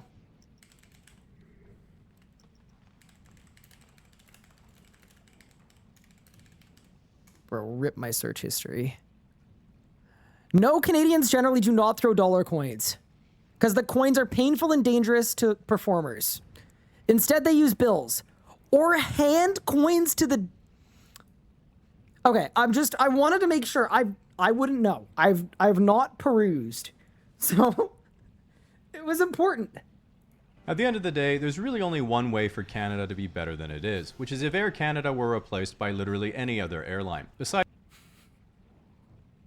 Every third flight my wife takes to visit me, she has to spend an overnight in the airport because her flight gets canceled. It's absolutely unreal. Besides that, only a few suggestions have been worth considering, like when Trump threw around the idea of the United States becoming part of Canada. No. While this would increase the amount of provinces we have to 60, it would require some sacrifices. First of all, the force field we built on the southern border would have been for nothing. Secondly, guns would be everywhere, particularly in my possession, causing a threat to general safety. While Americans would finally get universal healthcare, that would bankrupt us all. And while the little morsel of British education we still have in us would be cancelled out by the American education system, I'd finally be able to get a good brisket. All in all, not a bad trade-off for America to be run by Canadians from here on out. I will say, I've actually never had Texas brisket, and I would actually very much like to. I'm not sure about the trade, but I genuinely have never had it, and it looks delicious. Now, if It can't be worse than Spirit. Unironically, when I'm in the States, I fly Spirit, and I've never had a problem compared to Air Canada. You know that Air Canada flight that flipped upside down? That was a flight from Minneapolis to Toronto. It's the same flight that I take when I'm heading home from visiting my wife. The flight, you know, the flight that landed upside down? That almost happened to me. If you're someone who's been threatening to move to Canada every 4 years if the guy you don't like gets in, you're cooked when I get in and there's nowhere to go. At least nowhere that's covered by your cell phone provider's roaming plan at a reasonable price, which is why today's sponsor Saley has you covered. If I were the dictator of Super Canada, I would be advising my inner circle to flee to places like Australia or Japan before my incompetence could... All right, you know what? Fair play. There was a lot of good Canada lore dispelled, and hopefully, chat, you guys understand more about me now than you did before.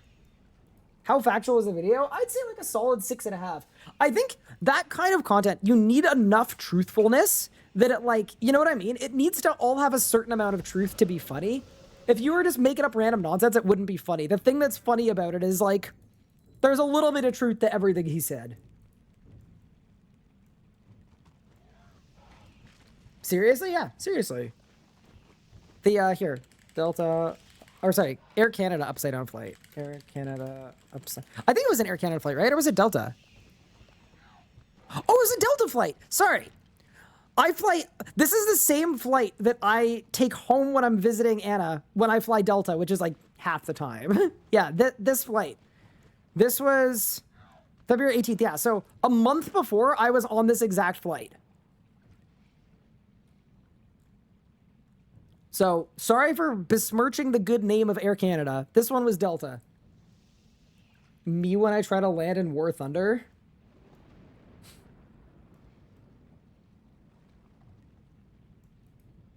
Do you keep your children's change in a piggy bank or a loony bin? I think the whole house is the loony bin, but the coins go in the piggy bank. What's the plan for you and Anna? Going to the States or going to Canada? I assume Canada real estate is near impossible. So fortunately, what my actual retirement plan is we're going to go to the rsguide.com. What I'm going to be doing here is we've cleverly set it up in such a way. Let me zoom out. Okay, ready? Massive banner ad on the left. Massive banner ad on the right. And to get even more money, we're going to advertise RuneScape private servers on one side. And then we're going to have gold selling on the left. And then every time you swap pages, you get a 2-minute unskippable ad for a different crappy mobile game, like a Raid Shadow Legends. So the plan is for every new player that comes into RuneScape, I'm gonna make $150. And then that way, we're gonna be able to afford real estate in Canada. Oh, you think I'm kidding? No. That's the plan.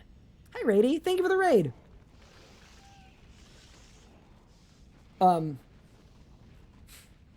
That's a heck of a CPM. Well, it's not. If you think about how many pages we have, that's why every page is a different page. You give them an ad between every page. And you know what's crazy? You could do a 5-minute ad between every page, and this would still be the fastest way to onboard yourself into RuneScape. I hate it, but it's probably true. Like, surely, right? Who else is going to teach you keybind theory? Is this page in the League's Discord? I don't know. I'm not affiliated with them. This is my website. It's launching tomorrow.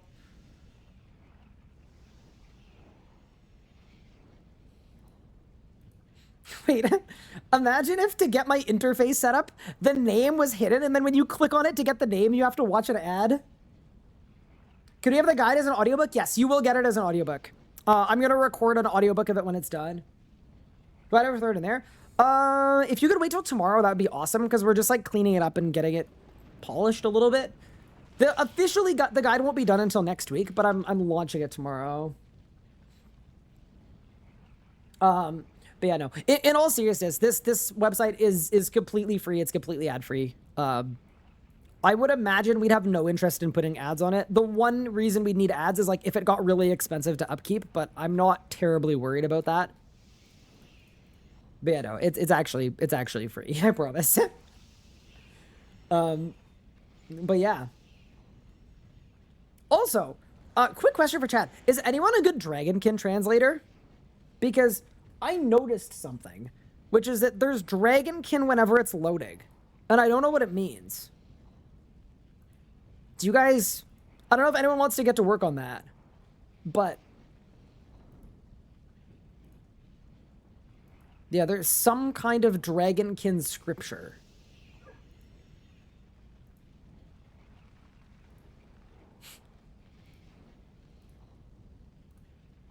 I think it translates to Ryan is short. What? I'll talk to my Dragonkin guy. Here, why don't I get a screenshot? Maybe I could practice translating Dragonkin. Okay. It's probably too little to really know. Like, too short? What do you mean?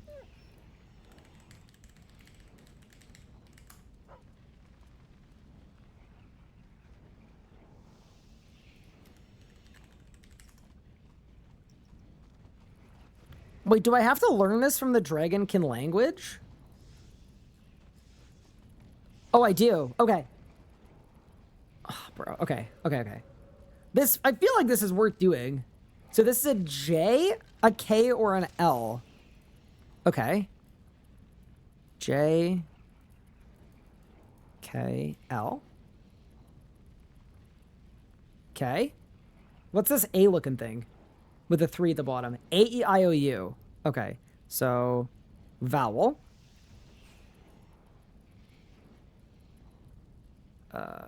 JKL, vowel. Little S with a foot. QRS. Q.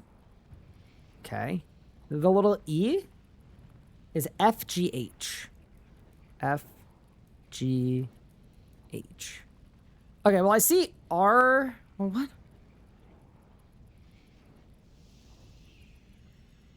FGH? Okay, and then it's another FGH. FGH. And then this is another QSR, right? QSR.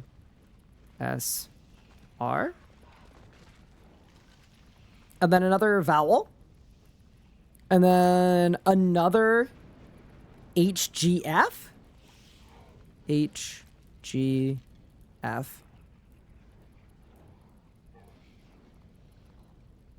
Okay. Is that right?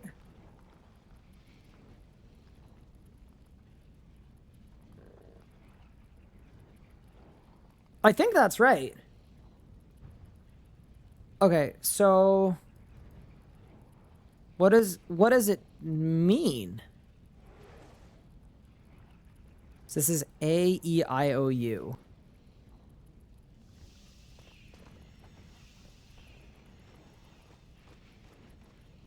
By a vowel?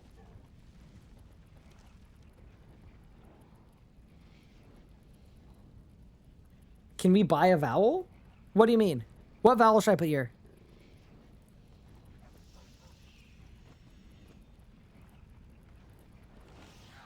Chat, what vowel do you think it is? Am I meant to spoil it? What are we guessing? We've got Dragonkin scripture that we're trying to decipher. I'm just like thinking like, what's a word that starts with 8 letters? Is it 1 word or 2 words? 1 word or 2?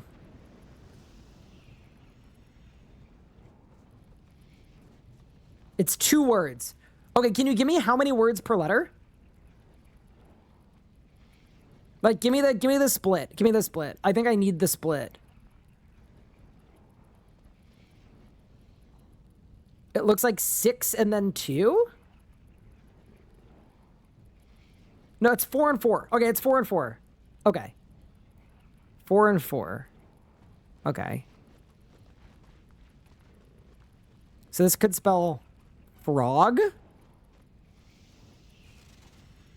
It could spell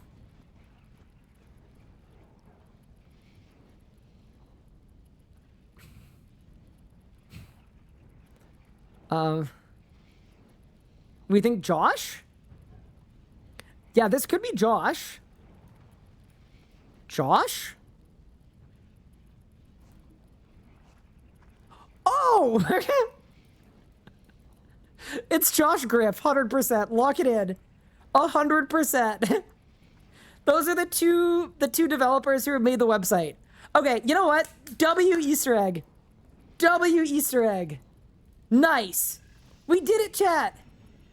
Yeah, that actually makes a lot of sense because so the people doing the copy are Pup, Jonna, and I, and the people doing the actual development for the website itself are Josh and Griff. You know what? W Easter egg. Good work. That was fun. I'm just glad it wasn't a short joke.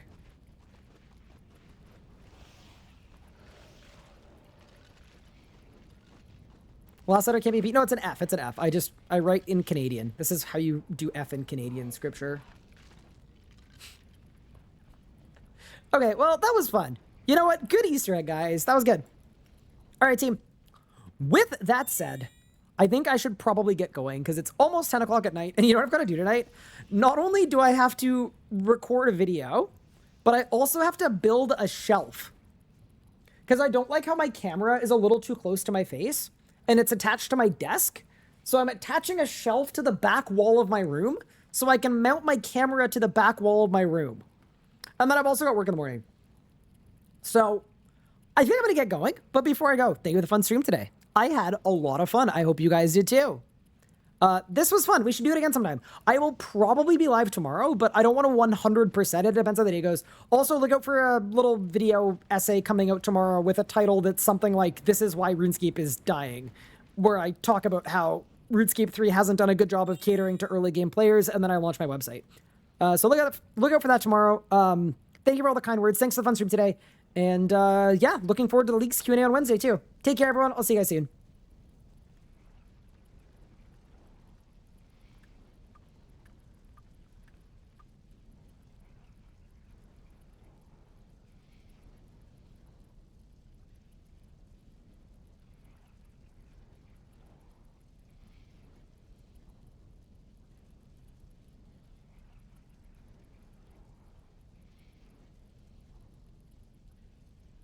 Here's the thing, though. Like, I don't mind rating Anna, but she also didn't answer the phone.